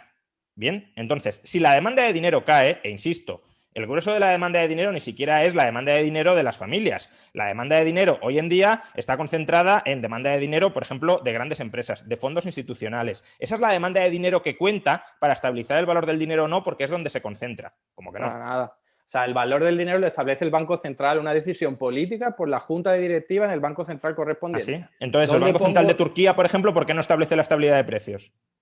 ¿Eso qué tiene que ver? Hombre, si me estás diciendo que un banco central puede fijar el valor del dinero... El precio del dinero, el tipo de interés... No, una cosa es el tipo de interés. No, ese es el precio del dinero, convencionalmente hablando. El dinero tiene muchos precios. Hablando de finanzas. El dinero tiene muchos precios. Tiene un precio contra dinero futuro, que es el tipo de interés, tiene un precio contra otras divisas, que es el tipo de cambio, y tiene un precio contra el resto de bienes, que es el IPC. En todo caso... Pues acláralo cuando hables del precio del dinero. No, sí, pero que el Banco Central, como mucho, puede intentar fijar uno de esos tres precios. Pero los otros dos no los puede fijar. Y los otros dos... No, pero puede influir. Claro que influye, puede influir para generar inflación si intenta fijar un precio intertemporal del dinero demasiado bajo. Entonces, ¿qué pasa si que ni está ni se la espera, ¿no? Bueno, si la demanda de dinero cae, y la demanda de dinero puede caer, lo que tiene que hacer el Banco Central es retirar dinero. Creo que eso... No. O sea, si la gente... Si no hay demanda de dinero, no hay que retirar dinero. Otra vez con la demanda de dinero. A ver, lo único que puede poner en riesgo que el Banco Central siga estimulando la economía a través de políticas fiscales es que hay una inflación desbocante. desbocada. Pero si no la hay, ¿para qué va a parar de crear dinero y fomentar políticas públicas en creación de puestos de trabajo? Es que no tiene sentido. Imagínate que tienes ahora mismo un boom económico muy fuerte y que por tanto se están pagando rentabilidades muy altas en el sector privado. ¿Bien? Y por tanto los bancos pueden ofrecer financiación a tipos de interés más altos y quieren captar financiación también a tipos de interés más altos. ¿La gente va a querer tener dinero atesorado o va a querer invertir ese dinero en esos nuevos proyectos a altas rentabilidades? El tipo de interés, ese incluso depende del tipo de interés de referencia del Banco Central correspondiente. ¿Pero cómo me estás diciendo que la rentabilidad de Apple depende del tipo de interés del Banco Central? El tipo de interés de todos los mercados depende del tipo de interés de referencia. Eso además es una obviedad en términos de Entonces, ¿por qué Apple tiene un ROA del 10 o del 15%? Pero el tipo de interés de sus activos va a depender siempre de del tipo de interés de referencia. Es decir, ¿por qué hay empresas que tienen una tasa de rentabilidad sobre activos del 10 o del 15%? Me estás poniendo ejemplo. Voy a poner si el Banco Central fija el tipo de interés al 0%, porque hay empresas que ganan un 10, un 15 o un 20% sobre sus activos. Pero que esos son los beneficios, no es el tipo de interés. Bueno, pues es lo que te estoy diciendo, la rentabilidad sobre los activos. El dinero. Todos los bancos tienen que prestar a un tipo de interés relacionado con el tipo de interés de referencia. Pero ya que preguntas por ejemplos de políticas fiscales en las que se haya hecho esto, joder, hasta los años 80, incluso 90, o sea, todos los gobiernos de toda la economía el Banco Central respaldaba la política fiscal. ¿Y qué es lo que pasó? Que tuvimos el periodo de crecimiento económico capitalista más importante de todo, cuando se empezaron a aplicar políticas liberales de restricción de salario, contención de salario, liberalización comercial, liberalización financiera, restricción fiscal. Lo que tuvimos son tasas de crecimiento muy inferiores. Y esos son datos, se puede comparar, ¿eh? Los años dorados del capitalismo fue cuando el Banco Central respaldaba las políticas fiscales. Y ahora no se hace. Y así nos va, así nos va. A ver, Eduardo, por este punto, muy breve, perdona. Vale. Primero, en los años dorados que dices del capitalismo, el precio del petróleo valía una décima parte que ahora. Por tanto, el coste de la energía era baratísimo y el coste de la energía tiene una correlación muy directa con la capacidad de crecimiento económico. Segundo, me estás diciendo bancos centrales que respaldaban la política fiscal. ¿Qué déficit público había en los años 60 o en los años 50? Si Estados Unidos tuvo años con superávit. Porque había crecimiento económico y el crecimiento económico impulsado por ese gasto público. Si es que ¿Cuál era el gasto público en esos años? ¿Cuál era el tamaño del Estado en esos años? Mucho más importante que ahora. ¿Pero cómo que mucho más importante que ahora? Si el gasto público en la mayoría de Occidente era el 20-30% del PIB y ahora estamos en el 50%. Eso en los primeros años del capitalismo dorado. Pero en los años 60 y 70 no. No, en los años... El gasto público llega al máximo desde el año 80 y se ha mantenido en ese nivel hasta ahora. Por culpa de las políticas neoliberales. Bueno, eso sí, es lo vale, que me refería. Y por eso nos va tan mal. Estamos por eso China, que era un país feudal hasta hace muy poquito tiempo, agrario, es ahora una potencia económica que le puede plantar cara a Estados Unidos porque no aplican políticas neoliberales, aplican políticas intervencionistas, que sí que es capitalismo y de Estado, es muy raro todo, pero eso es lo que explica que estén mucho mejor. O sea, es que es impresionante cómo la no están mucho mejor. No sé por qué sacas el ejemplo de China. No sé por qué porque tiene una política fiscal ultra expansiva, están invirtiendo en su educación, en su infraestructura, en su tecnología, en su industria, y aquí hacemos lo contrario por culpa de las políticas neoliberales y de los principios de la teoría económica convencional. No sé por qué antes de centrarnos en China, habéis hablado del rol del Banco Central y habéis hablado de distintas políticas económicas. ¿Qué pensáis sobre las políticas aplicadas por la Federal Reserve? ¿Quién va mejor encaminado? Bueno, yo creo que los dos bancos centrales han aplicado políticas similares. En el caso de la Reserva Federal ha intentado monetizar, comprar muchos más activos del sector privado que en el caso del Banco Central Europeo, que básicamente lo que ha intentado el Banco Central Europeo ha sido socializar las pérdidas o los riesgos, si no hablamos de pérdidas, entre los estados soberanos, porque creo que aquí sí podemos coincidir, si España no tuviese, el Estado español no tuviese el respaldo del Banco Central Europeo, los tipos de interés estarían mucho más altos de lo que están ahora mismo. Si Grecia no tuviese el respaldo del Banco Central Europeo, los tipos de interés estarían... Para eso está el Banco Central. Lo que era absurdo era lo que el Banco Central no está para socializar riesgos. No es socializar riesgos. Para lo que está es para apoyar la política fiscal. O sea, lo que era raro, totalmente fuera de lugar, era lo que ocurrió en los años 2010, que se decía, no, tú quédate ahí sin tu Banco Central y apáñatelas tú solo contra el mercado financiero. Es una locura. Eso era, por cierto, algo político para que se apretaran el cinturón. Sí. Cuando el Banco de España apoyaba la política fiscal en los años 80 y 90 en España, ¿qué inflación teníamos?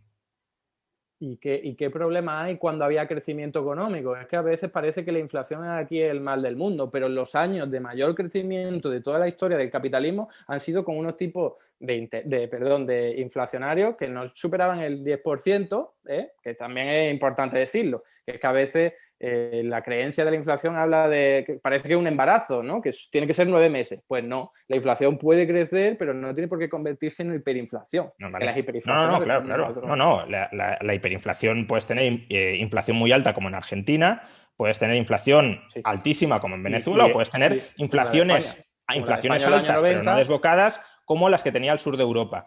Bueno, pero fíjate, si le preguntas a la gente en los años 90 cómo vivía, es que vivía mucho mejor que ahora en términos de bienestar. Tenían su propia casa muy temprano, hacían su familia, trabajaba sobre una persona y tenían un trabajo estable. O sea, a lo mejor no tenían móviles ni podían tener YouTube, pero vivían en términos materiales mejor que ahora. Y en los años 80 también. En los años 80 también. Después de una dictadura... Sí, con la reconversión industrial, con las tasas de paro del 20 o del 25%, con políticas fiscales expansivas y con políticas monetarias expansivas.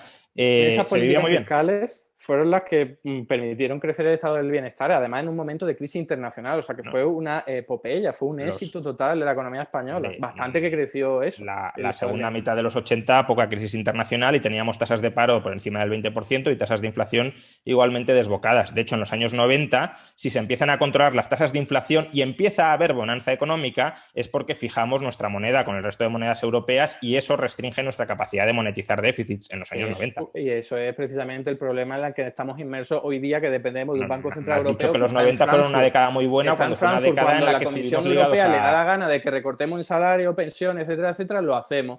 Y baja aquí y quiere que cambiemos la Constitución española. Esa es pérdida de soberanía nacional. Hay gente que la puede defender. Yo, desde luego, no. Yo creo que lo que ocurra aquí tiene que ocurrir aquí. Y si lo hacemos comunitario, que sea al menos que todos compartamos los mismos principios. Si los salarios bajan un 10% porque hay inflación, está bien, pero si los salarios... No está bien. Los salarios tienen que estar vinculados a la inflación. ¿Cómo combates los ciclos salario-inflación? Lo sabes bien porque hemos hablado de esto muchas veces. Mi opinión es trabajo garantizado. Es un mecanismo estabilizador de los precios perfecto. Es un salario fijo para todas las personas que quieren trabajar.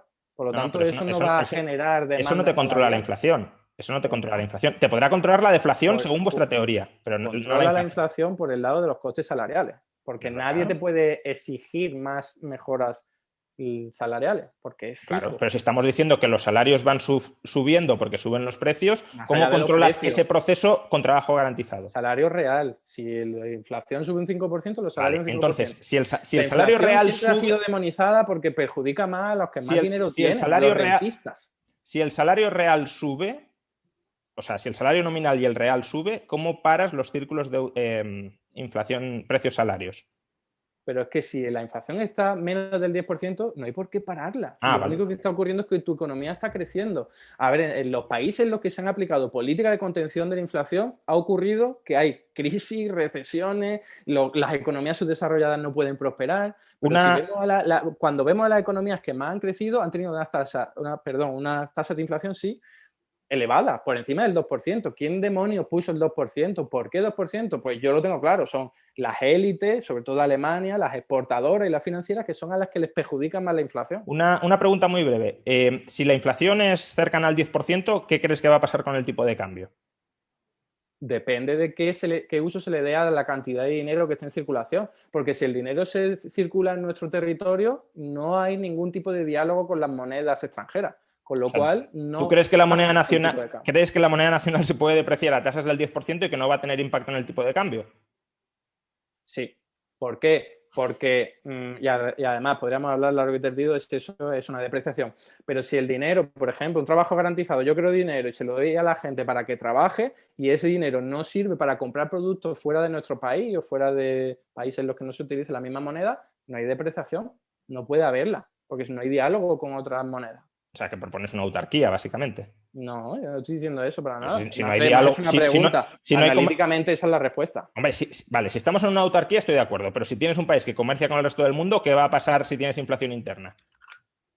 Depende de qué ocurra con ese dinero en circulación. Si tú lo que estás haciendo, por ejemplo, es utilizar tu palanca política para crear desarrollo económico en tu país, las empresas de fuera van a venir corriendo a tu país a invertir y van a comprar tu moneda, con lo cual de tipo de cambio o de devaluación de la moneda, nada. Mira a China. O sea, China está casi en autarquía en términos de liberalización comercial, no es eso, pero sí que ponen muchas restricciones a la inversión extranjera directa y ahí están todas las empresas tecnológicas occidentales. ¿Por qué? Porque hay crecimiento económico, porque hay ¿Y eso qué tiene que productividad. ver con la política monetaria expansiva? O sea, ¿China tiene una inflación del 10% anual?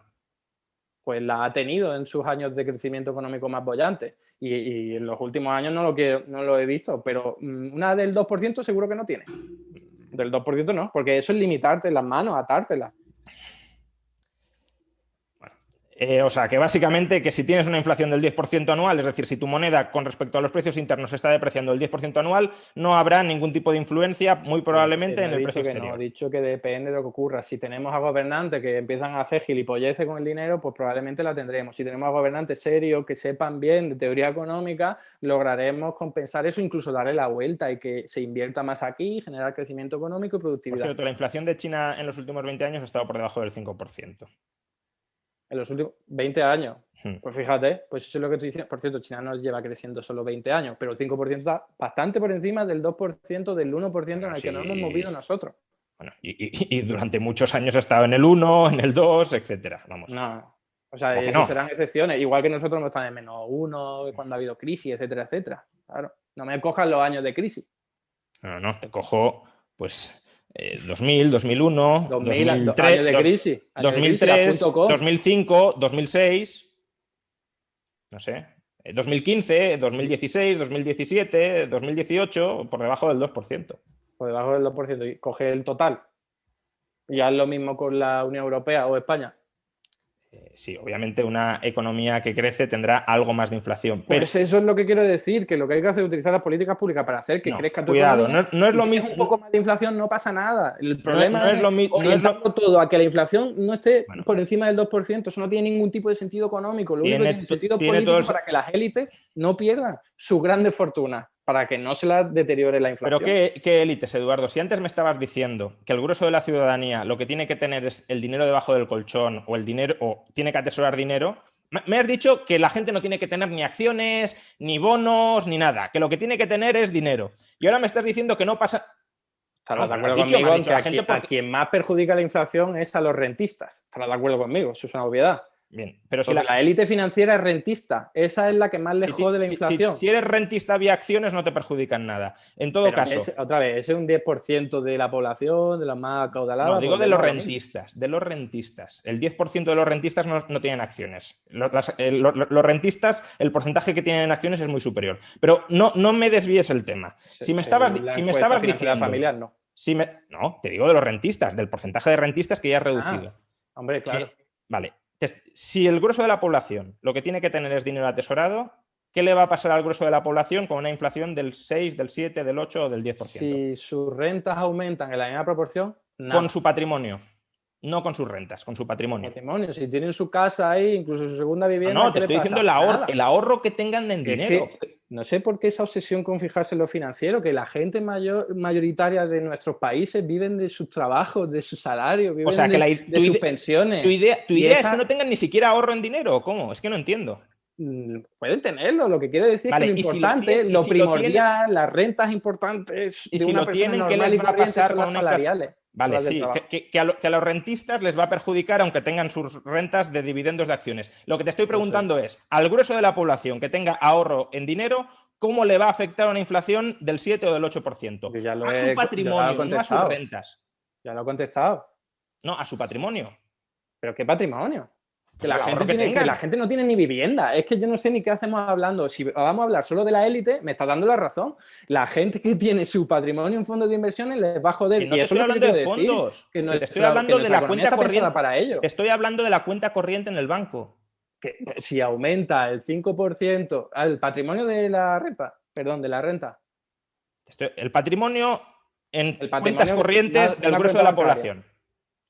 Bueno, pero para eso se tiene que revalorizar, ¿no? Si estamos hablando que se puede revalorizar a un tanto por ciento que vaya a ser compatible con la inflación, ni siquiera hay pérdida de patrimonio. Pero tú me estás hablando de la renta, yo te estoy hablando del ahorro que tengan en cuenta corriente. Si una persona tiene 10.000 euros en cuenta corriente y los precios suben un 10%, ¿qué le pasa a ese ahorro en la cuenta corriente? Que le has hecho una Depende de quita qué del hagan 10%. con él, ¿no? Si se le está revalorizando en el depósito al 10%, nada.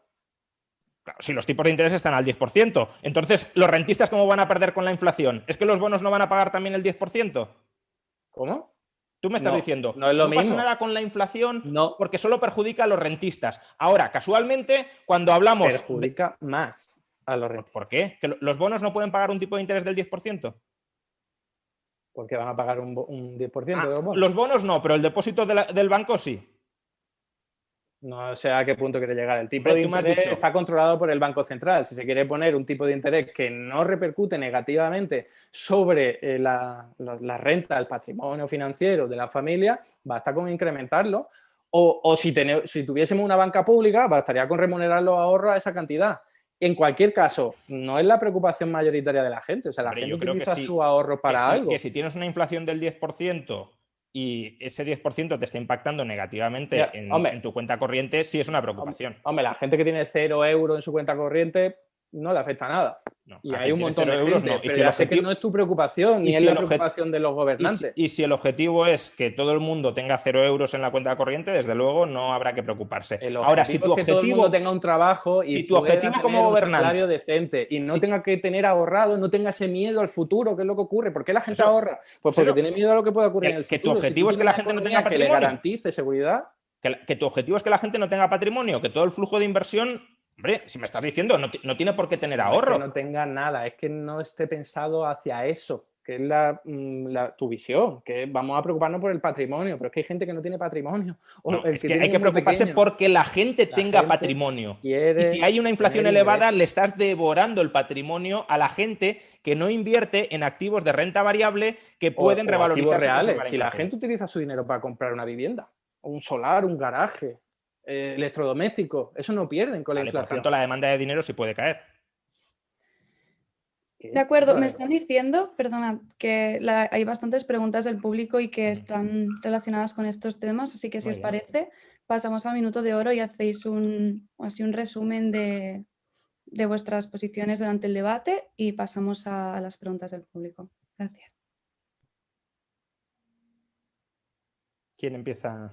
Perdona, Eduardo, tú mismo.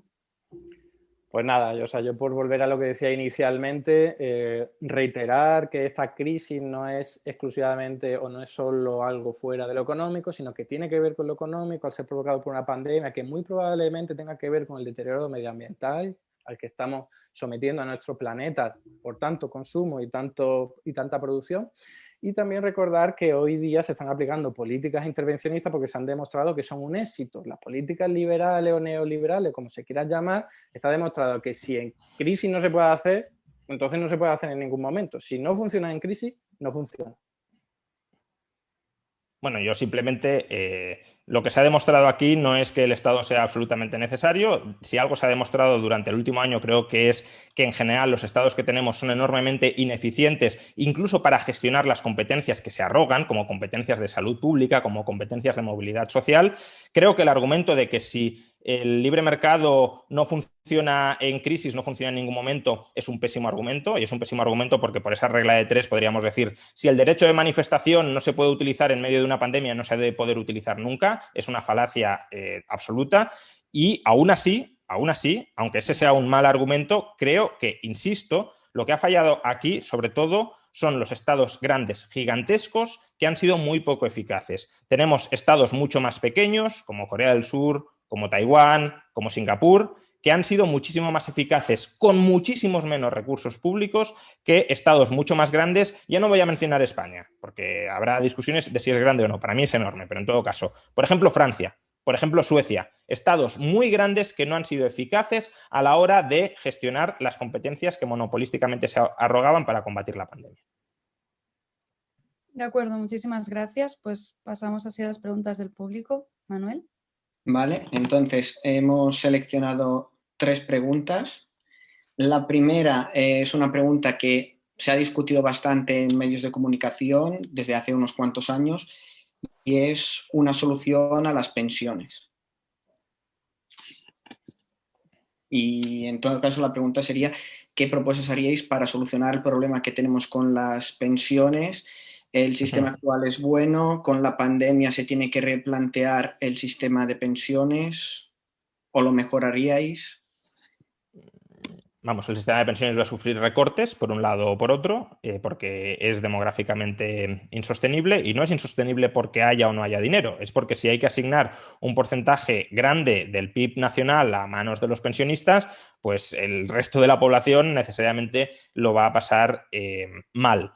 Entonces, creo que es un sistema que no está bien planteado y que hay formas de mejorarlo. Hay formas de mejorarlo dentro de lo que podríamos llamar la socialdemocracia, que sería el sistema de cuentas nacionales suecas, donde básicamente la pensión pagadera se iría modificando en función de la situación financiera real del sistema público de pensiones, y luego dentro del ámbito más liberal también hay formas de solventarlo, no para esta crisis porque ya no da tiempo, pero sí a más largo plazo ir haciendo una transición hacia un sistema de capitalización con o sin asistencia pública suplementaria, pero en todo caso que el grueso del sistema, dentro de la propuesta liberal, sea un sistema basado en el ahorro personal y no en no tener ahorro y que los políticos te lo den todo convirtiéndote en un siervo del Estado.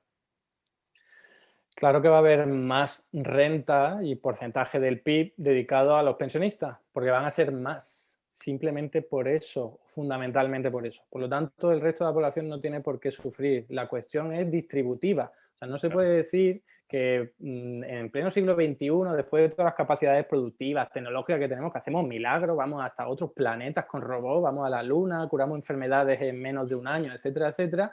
Después de eso se tenga que decir que vamos a tener que vivir mejor que antes. Si tenemos mejor tecnología, mejor productividad, etcétera, etcétera, ¿por qué vamos a tener que vivir peor que antes? Así que yo impugno esa premisa de que el sistema público de pensiones tenga un problema.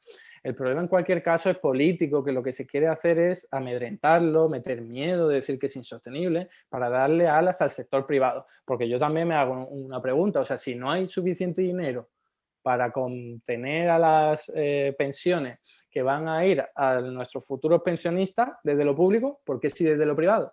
¿No será que se está hablando de dejar a gente que no se lo pueda pagar fuera del sistema? Porque esa es la única solución lógica que se me ocurriría acorde a esas premisas. Desde mi punto de vista, el sistema público de pensiones es perfectamente sostenible. Hay que hacer, por supuesto, reformas, pero para adaptarla a los nuevos tiempos, pero no necesariamente recortarlo. Creo que se puede incluso reducir la edad de jubilación. Hoy día tenemos tecnología y capacidad productiva de sobra. El problema es político, es de distribución. A ver, el problema, obviamente, dice Eduardo, habrá más pensionistas y por tanto es lógico que tengan un mayor porcentaje del PIB en el futuro. Sí, el problema es que los pensionistas no producen PIB. Por tanto, si los pensionistas no producen PIB y se quedan con un mayor porcentaje del PIB, a los que sí producen PIB, que es el grueso de la población trabajadora, les va a quedar un menor PIB. Y yo no estoy hablando de que los pensionistas tengan que vivir peor en el futuro de lo que viven hoy. Ese yo creo que no es el planteamiento y tampoco es el escenario base de casi nadie. De lo que estamos hablando, pensiones, Juan Ramón, o alargar la vida. Recorte de las pensiones en el sentido de que tú has cotizado unas determinadas sumas de dinero a lo largo de tu vida laboral y la fórmula que te van a aplicar para calcularte la pensión será una fórmula mucho más perjudicial de la que es ahora. Es decir, ¿eso es vivir peor? No es vivir peor, porque si hoy la pensión media es 1.000 euros al mes, en el futuro a lo mejor son 1.500, pero sin recorte en las pensiones podrían haber sido 2.500. Entonces, te recortan las pensiones. Peor que lo que si no hicieran nada. Peor que si no hicieran nada, sí, peor que ahora no. Bien, entonces, la cuestión es, ¿se pueden pagar las pensiones? O sea, ¿se puede destinar el porcentaje del PIB que alternativamente se destinaría sin recortes? Si lo destinas a los pensionistas, tendrás que recortar a la población trabajadora. Es decir, tendrán que pagar mucho más para no recibir tampoco mucho más. A ver, por un lado, o sea, los pensionistas sí contribuyen a aumentar el PIB porque se encargan de cuidados, se encargan de actividades que son importantes también para que otras personas puedan producir en términos monetarios y que eso compute para el PIB. Pues págales. Al margen de eso, que podría ser debatible, etcétera, etcétera, no nos podemos olvidar de la productividad. O sea, tenemos capacidades productivas tecnológicas, a eso me he referido, para que con pocos trabajadores, ayudados por robots, ayudados por máquinas, puedan producir muchísimo más para muchas más personas. Esa es la clave. O sea, los pensionistas lo único que les debe preocupar a los de ahora y a los del futuro, es si en la actualidad o en el futuro hay suficiente gente para producir los bienes y servicios que ellos necesitan. Y vale, claro entonces, que la hay.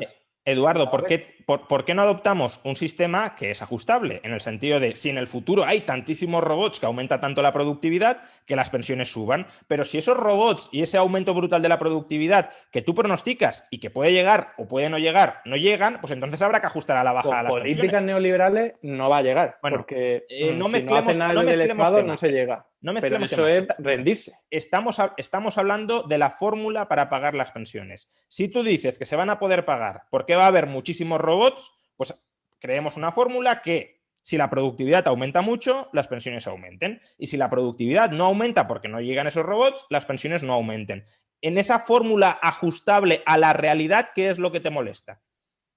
Me molesta que solo se piense en términos de productividad. Eso por un lado. Pero sí, tú has hablado de la productividad he como hablado la de panacea. distribución, Juan Ramón, he hablado de distribución. Lo que no puede ser es que haya gente cobrando una pensión de 2.700 euros y al mismo tiempo gente de 400 euros. Entonces quieres cambiar el sistema de pensiones. Y al mismo tiempo gente cobrando una pensión privada que es ya de 5.000 euros al día, como el número 2 del BBVA que se jubiló con 55 años. Ese será tu futuro y tu proyecto, pero el mío no. Yo quiero que todo el mundo tenga garantizado su nivel de vida. Eduardo, entonces quieres cambiar y quieres recortar el sistema, porque actualmente tenemos un sistema contributivo. El sistema capitalista, ¿te refieres a ese? No, el sistema de pensiones. El sistema de pensiones. No, muy rápido.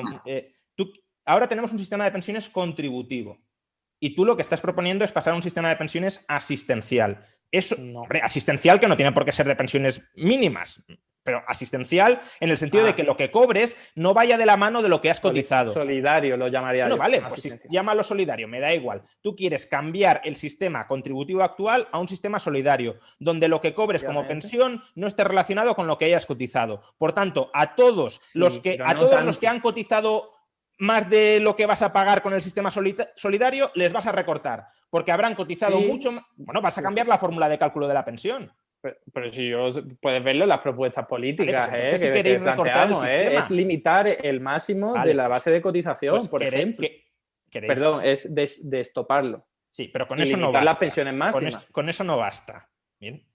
¿Que basta para qué? Según tu planteamiento totalmente apocalíptico de que no vamos a tener productividad y que va a haber muchos ancianos. Pero vaya, que eso... Pues si no llega a ese... Si lo que sucede en el futuro es tu planteamiento tecnooptimista, ojalá, pues entonces... Depende de las políticas que hagamos hoy. Bueno, vale, pues ajustemos la fórmula de cálculo en función de la evolución, de la productividad, del crecimiento económico, del número de robots.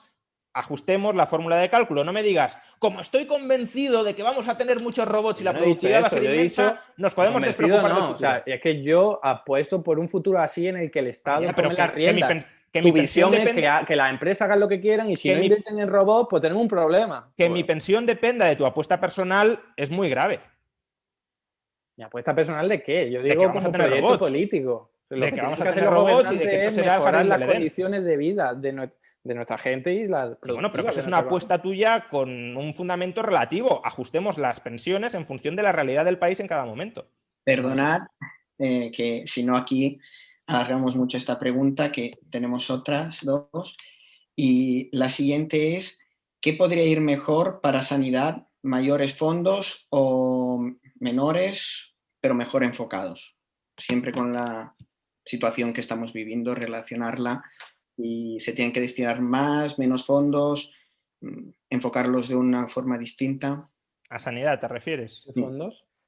Dinero, imagino, financiación. Sí. Fondos europeos, los fondos. Impuesto también del Estado que se esté gestionando en este momento. O sea, a ver, ahora está claro que hace falta más inversión en sanidad para hacer frente a la pandemia, porque es un gasto extraordinario al que hay que hacer frente y 2/3 del sistema sanitario español son públicos. Por tanto, es lógico que el mayor peso del aumento del gasto extraordinario en sanidad en estos momentos va a tener que ser público por la estructura ahora mismo del sistema.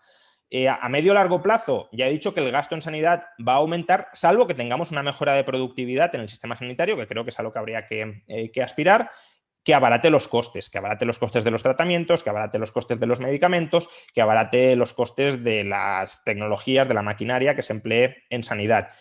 Y la cuestión es, ese aumento del gasto, o salvo que vaya contrarrestado por una reducción de costes que se va a vivir en sanidad, ¿queremos canalizarlo a través del sector público o queremos que cada persona pueda autogobernarse y pueda destinar la parte de su renta que no le quita el Estado a cuánto quiere gastar más en sanidad o no? Yo creo que es de sentido común que lo preferible es respetar la libertad individual de cada cual para autogobernar su vida. Si luego, efectivamente, como puede haberlas, hay personas que quedan descolgadas del sistema, que no tienen transitoriamente ingresos, que tienen un problema para acceder a la sanidad, ahí puede haber un rol vía cheques sanitarios, por ejemplo, o vía subsidios directos para esas personas para que puedan acceder al sistema sanitario privado. Puede haber incluso un sistema sanitario público de carácter subsidiario para aquellos que quieran utilizar ese sistema sanitario público. Lo que no tiene sentido es decir, como va a haber gente que no pueda comprar en los supermercados, que los supermercados sean públicos,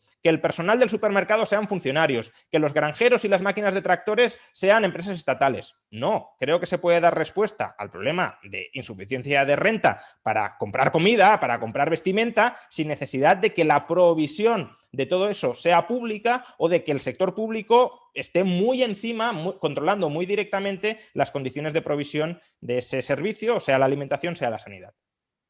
Bueno, yo no voy a entrar en los puntos de Juan Ramón porque si no, no damos paso a más preguntas. Solo dar mi opinión al respecto, acorde a la pregunta, ¿no? Y es la que ya di, es que me parece bien que los fondos estén orientados a esa innovación tecnológica, todo ese ámbito de informático, tecnológico, en definitiva, de nuevas tecnologías, ¿vale? Pero también al otro que tiene que ver con la transición ecológica de nuestra economía, descarbonización, de orientación a lo local, de utilización de energías verdes y renovables, porque tenemos un desafío ecológico muy importante y hay que darle cabida y, por cierto, es una oportunidad también en términos de creación de puestos de trabajo. De ahí que cuando yo hable de trabajo garantizado, que es una propuesta que consiste en que el Estado crea empleo para todo aquel que lo necesite, evidentemente no sería para pintar una pared una y otra vez solo por el hecho de crear un puesto de trabajo, sino para ponerlo en funcionamiento y crear bienes y servicios sociales, ecológicos, culturales, para que la gente viva mejor y además combatir los desafíos medioambientales. Y esto no solo con los fondos europeos, sino también con las capacidades financieras de un Estado, que si tiene un banco central que le respalde, son financieramente infinitas. Otra cosa es lo que ocurre con la inflación y el tipo de cambio, pero financieramente no hay restricción. Vale, pues si os parece os hago la última pregunta del público. Y Solo ha habido 3. Sí, esta es la tercera. Solo hay 3. Bueno, más o menos por los tiempos que tenemos ahora para no alargarlo más, esta ya es más consistente. Hemos vivido en los últimos años un auge de las criptomonedas, sobre todo ahora en el último periodo del Bitcoin que se disparó, luego inició a caer un poco. Y nos han preguntado qué opináis sobre la moneda digital china gestionada por el Estado sin necesidad de bancos y que se está probando en regiones de China. Iniciaría con Eduardo porque mencionó bastantes veces China en todo el debate y Soy el chino aquí. Pues, a ver, yo sobre las criptomonedas he escrito y me he informado mucho, un tema además complejo, tecnológico, que en algunos ámbitos evidentemente se me escapan, pero desde la teoría económica que yo utilizo, las destino a su fracaso absoluto siempre que no estén respaldados por los estados, que son los únicos que tienen poder y competencia para darle solidez y valor al dinero que se utilice. Hoy día las criptomonedas como el Bitcoin y otras no son dinero. Hoy día, de momento, al menos son activos financieros y que se utilizan de reserva y para especular y para cometer delitos y también para defraudar a Hacienda.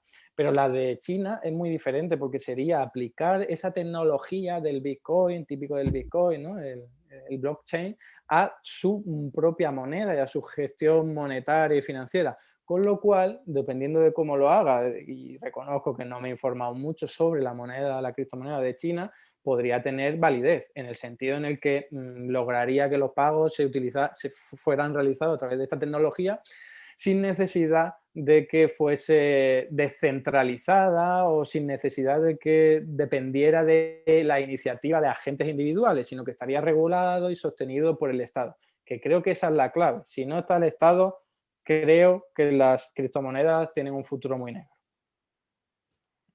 Supongo que esto es como lo de lo que se decía de Brasil, ¿no? Brasil es el país del futuro y siempre lo será. Pues con las criptomonedas están condenadas al fracaso y siempre lo estarán, aunque cada vez pues más gente las use y su valor se haya multiplicado exponencialmente. No sé si Eduardo pronostica que Bitcoin va a volver a un valor de cero. Volverá a caer seguro. No, caer también te lo pronostico yo. Te digo si va a volver a cero o no. Pues si los estados se ponen como Christine Lagarde dijo hace poco, que había que regular las criptomonedas, ya verás cómo bajan. No, que baje... O bajan o a cero, si se ponen te estoy hablando de si va a caer a cero, porque tú dices, eso es un fracaso. Y si se persigue toda actividad realizada con Bitcoin, ya verás cómo eso se va al garete. Si las autoridades públicas quieren hacerlo fracasar, lo hacen. Vale. En todo caso, tu premisa de partida es que será el Estado el que boicotee las criptomonedas, pero según tu teoría económica deberían fracasar sin necesidad de que el Estado boicotee nada. No. Bueno, lo va a boicotear porque es competencia en el monopolio de la moneda. Si no tienen el respaldo del Estado, eso está condenado al fracaso. No, y ahora ya dices, si el Estado las persigue, está condenado al fracaso. Que eso, incluso eso es discutible, pero no es lo mismo. Por las dos cosas, por las dos. O sea, te reconocería que incluso sin necesidad de intervención y de sanciones, no prosperaría. Otra cosa es que llegue a cero, que es lo que tú has preguntado. Bueno, hombre, sí. Pero si se mantiene marginal, es que yo también llevo escuchando, yo llevo pronosticando el fracaso de Bitcoin desde hace tiempo, pero también sigo escuchando desde hace tiempo el Bitcoin va a ser el futuro. Pues llevamos ya un montón de años escuchando eso. Claro, sí, no. Yo personalmente no he pronosticado, a lo mejor me equivoco, que Bitcoin vaya a ser el futuro. Y no, y lo sé, pero lo aclaro. Que Bitcoin vaya a sustituir a todas las monedas, yo eso no lo creo. Es decir, creo que las monedas estatales tienen una ventaja competitiva muy grande porque los estados efectivamente están detrás y al obligar a utilizarlas, eso les da un soporte que no tienen otras monedas. Bien, eso no significa que las otras monedas no sean moneda o que las otras monedas no puedan tener un éxito enorme o que si el Estado abusa de su monopolio monetario o de su presunto monopolio monetario, de su creencia de monopolio monetario y hay una inflación del 10% o del 15% o del 20% como la que tú mencionabas, entonces las criptomonedas y en particular Bitcoin sí sean o sí tengan mucho más éxito del que ya tienen. Porque actualmente ya lo tienen y ahí, bueno, eso es una cuestión más de definición de dinero, pero yo sí que disputo que Bitcoin no se esté utilizando como dinero. Claro que se está utilizando como dinero. Tú no puedes ir a una panadería a comprar el pan con Bitcoin. El dinero cumple tres funciones: medio de cambio, depósito de valor y unidad de cuenta. No de las tres funciones. A cortarte el pelo y pagar con Bitcoin.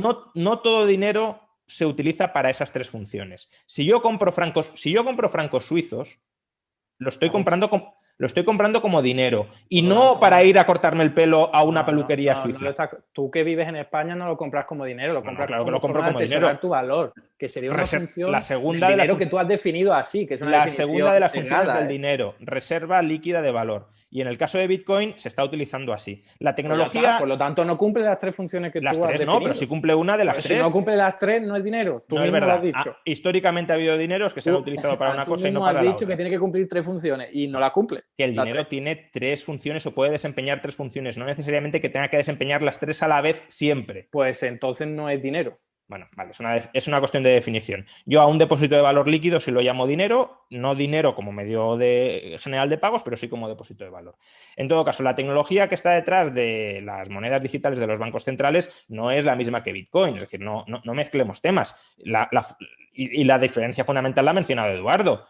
Estas monedas son monedas centralizadas, de validación centralizada. Es el Banco Central el que da el placet de si se autorizan los pagos o no se autorizan los pagos. El Banco Central te puede confiscar esas monedas digitales si tú no tienes ninguna capacidad de reacción. Y la gran ventaja de Bitcoin es que es una moneda que se construye por consenso, se valida por consenso. No hay nadie centralizadamente que te pueda denegar un pago. Es la comunidad Bitcoin la que, digamos, se reúne virtualmente y la que valida las transacciones y la que valida tu posición continuada dentro de la red de Bitcoin. Y precisamente por eso, porque es muy difícilmente confiscable, incluso inconfiscable, Bitcoin tiene una utilidad monetaria clara, que es la de proteger tu patrimonio frente al parasitismo estatal, ya sea vía impago o vía inflación como la que quieres. Por eso lo utilizan los defraudadores, los delincuentes, los de tráfico de armas. Que no hay blanqueo de diciendo que todo el mundo no hay blanqueo de capitales, no hay... Digo que es perfecto para eso. No, es que primero, que sea perfecto es discutible, porque todas las transacciones quedan registradas en la red en el blockchain. Es verdad que hay mecanismos para evitar que sea fácil el rastreo, pero quedan registradas. Todas las transacciones son públicas. Dos, ¿El dinero en efectivo no es también fantástico para eso? 3, ¿la mayor parte del blanqueo de capitales no se articula a través de bancos regulados por bancos centrales? Y por eso está mucho más limitado y regulado, y en los paraísos fiscales llevan pues para estar mucho 30 más años limitado y siendo regulado casi combatidos. todo se canaliza por ahí. Y hoy día Andorra no es tan paraíso fiscal como antes, No, precisamente que el por 99% del blanqueo de capitales es a través del sistema bancario. Y a través del... Evidentemente, Bueno, pero pues es que hay mucho menos que lo que se hacía hace 20 años, porque hay ahora más regulación. Ah, bueno. O sea, es bueno escuchar. Pero Juan Ramón, que te estás contradiciendo, que tú has dicho que un banco central, si lo centraliza, puede decidir qué dinero va y no va y tal. O sea, que la competencia está. Otra cosa es que la voluntad política de los gobernantes actuales sea ayudar a la élite amiguita a defraudar. Claro, es bueno. O sea, evidentemente el Banco Central, si conoce esas transacciones, que ahora mismo no las conoce todas ellas, las puede evitar, evidentemente. Y parte del atractivo que tendrá para el Estado este tipo de monedas digitales será que el Estado podrá controlar todas las transacciones que hagamos, las lícitas y las ilícitas. Y si quiere calificar transacciones que hagamos nosotros de ilícitas, por ejemplo, China, si quiere cerrar la financiación que yo pueda darle a un periódico que critique al régimen comunista, China podrá hacerlo. Y por eso es creo... una cuestión de cariz democrático, pero si el Estado, de en vez de cariz entenderlo totalitario, como ese agente estatalizarlo opresor todo. que tú entiendes, si lo entendieses como la representación democrática, Sí, claro, transparente, la representación democrática puede censurar, medido por sus correspondientes pesos, entonces cambiaría la historia muchísimo. No cambia, Eduardo. Claro que sí, porque esa limitación la decidiríamos entre todos. Mira, te voy a poner un ejemplo que lo vas a entender clarísimamente. Imagínate que Vox gana en España con mayoría absoluta y tienes una divisa digital en España y Vox quiere prohibir todos los pagos a organizaciones feministas. ¿Eso sería democrático? Si hubiese un referéndum o si hubiese una voluntad por parte de la gente, si es que la democracia no es solo pues votar cada 4 años. Lo que tú defiendes, Eduardo, se llama tiranía de la mayoría. Por favor. Por favor. Hombre, si me estás diciendo que si un referéndum Defiendo puede censurar la libertad de expresión... lo más participativa posible. Una democracia pero es que mucho puede ser más muy real que la de ahora, que signifique que si un gobernante lo hace mal, lo puedas derribar en ese mismo momento si hay voluntad popular. Que signifique que no haya que votar cada 4 años, sino que Eduardo, haya una depuración de responsabilidad. ¿La voluntad popular mayoritaria puede ser liberticida, sí o no? ¿Cómo? La voluntad popular... Cuidado, en los principios democráticos siempre por encima de todo está el Estado de Derecho que respeta a las minorías. Ningún voto popular puede decidir matar a los judíos, por ejemplo. Eso no es democracia. Es que, claro, la concepción de democracia tiene que ser más amplia que la que tiene. Vale, en todo caso, le estás dando con las divisas digitales un poder enorme al Estado para calificar transacciones lícitas como ilícitas y que, por tanto, esas transacciones queden fuera. Y, por tanto, cuanto más se haga ese tipo de operaciones, cuanto más poder se le dé al Estado para controlar nuestras vidas a través del sistema de pagos, más importantes van a ser las criptodivisas para escaparnos del dominio estatal.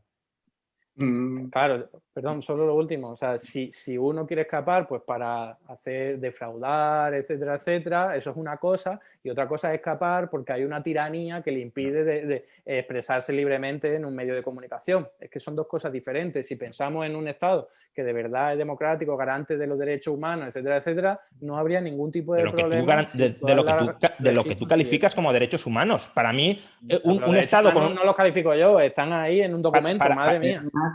Para mí, un Estado que confisque un porcentaje muy alto de los impuestos de un ciudadano no está garantizando su propiedad privada y, por tanto, está atentando contra sus derechos humanos y, por tanto, intentar protegerte de la rapiña estatal a través de una criptomoneda también es protegerte del dominio estatal. Sin el Estado no tendría propiedad privada. Con muchísimo menos Estado y muchísimo menos confiscatorio tendrías propiedad. Con un Estado del 5% del PIB puedes tener perfectamente Estado propiedad. Pensado para la élite. No, para la élite no, para cualquiera que adquiera pacíficamente propiedad. Y la propiedad no la adquieren únicamente pacíficamente las élites. No digamos que las no élites no son capaces de adquirir propiedad porque entonces las estamos considerando como incapaces y no lo son. Pero nos estamos desviando un poco del tema de las criptomonedas, pero ya más o menos creo que damos por finalizado este punto, que lo hemos traído bastante. Y también se ha hecho y hemos llegado a las casi 2 horas de debate. Espero que hayáis estado a gusto y si queréis lo podemos repetir de aquí 3 meses o cuando queráis desde SFL y Postcrash. Os agradecemos siempre estas oportunidades y pues nada, un agradecimiento especial tanto a Juan Ramón y a Eduardo y a Patrick. Gracias a vosotros. Nada, muchas gracias a vosotros y también, por supuesto, a Eduardo, que siempre es un placer debatir. Gracias a ti, Juan Ramón. Hacía tiempo que no debatíamos. Sí, ya tocaba.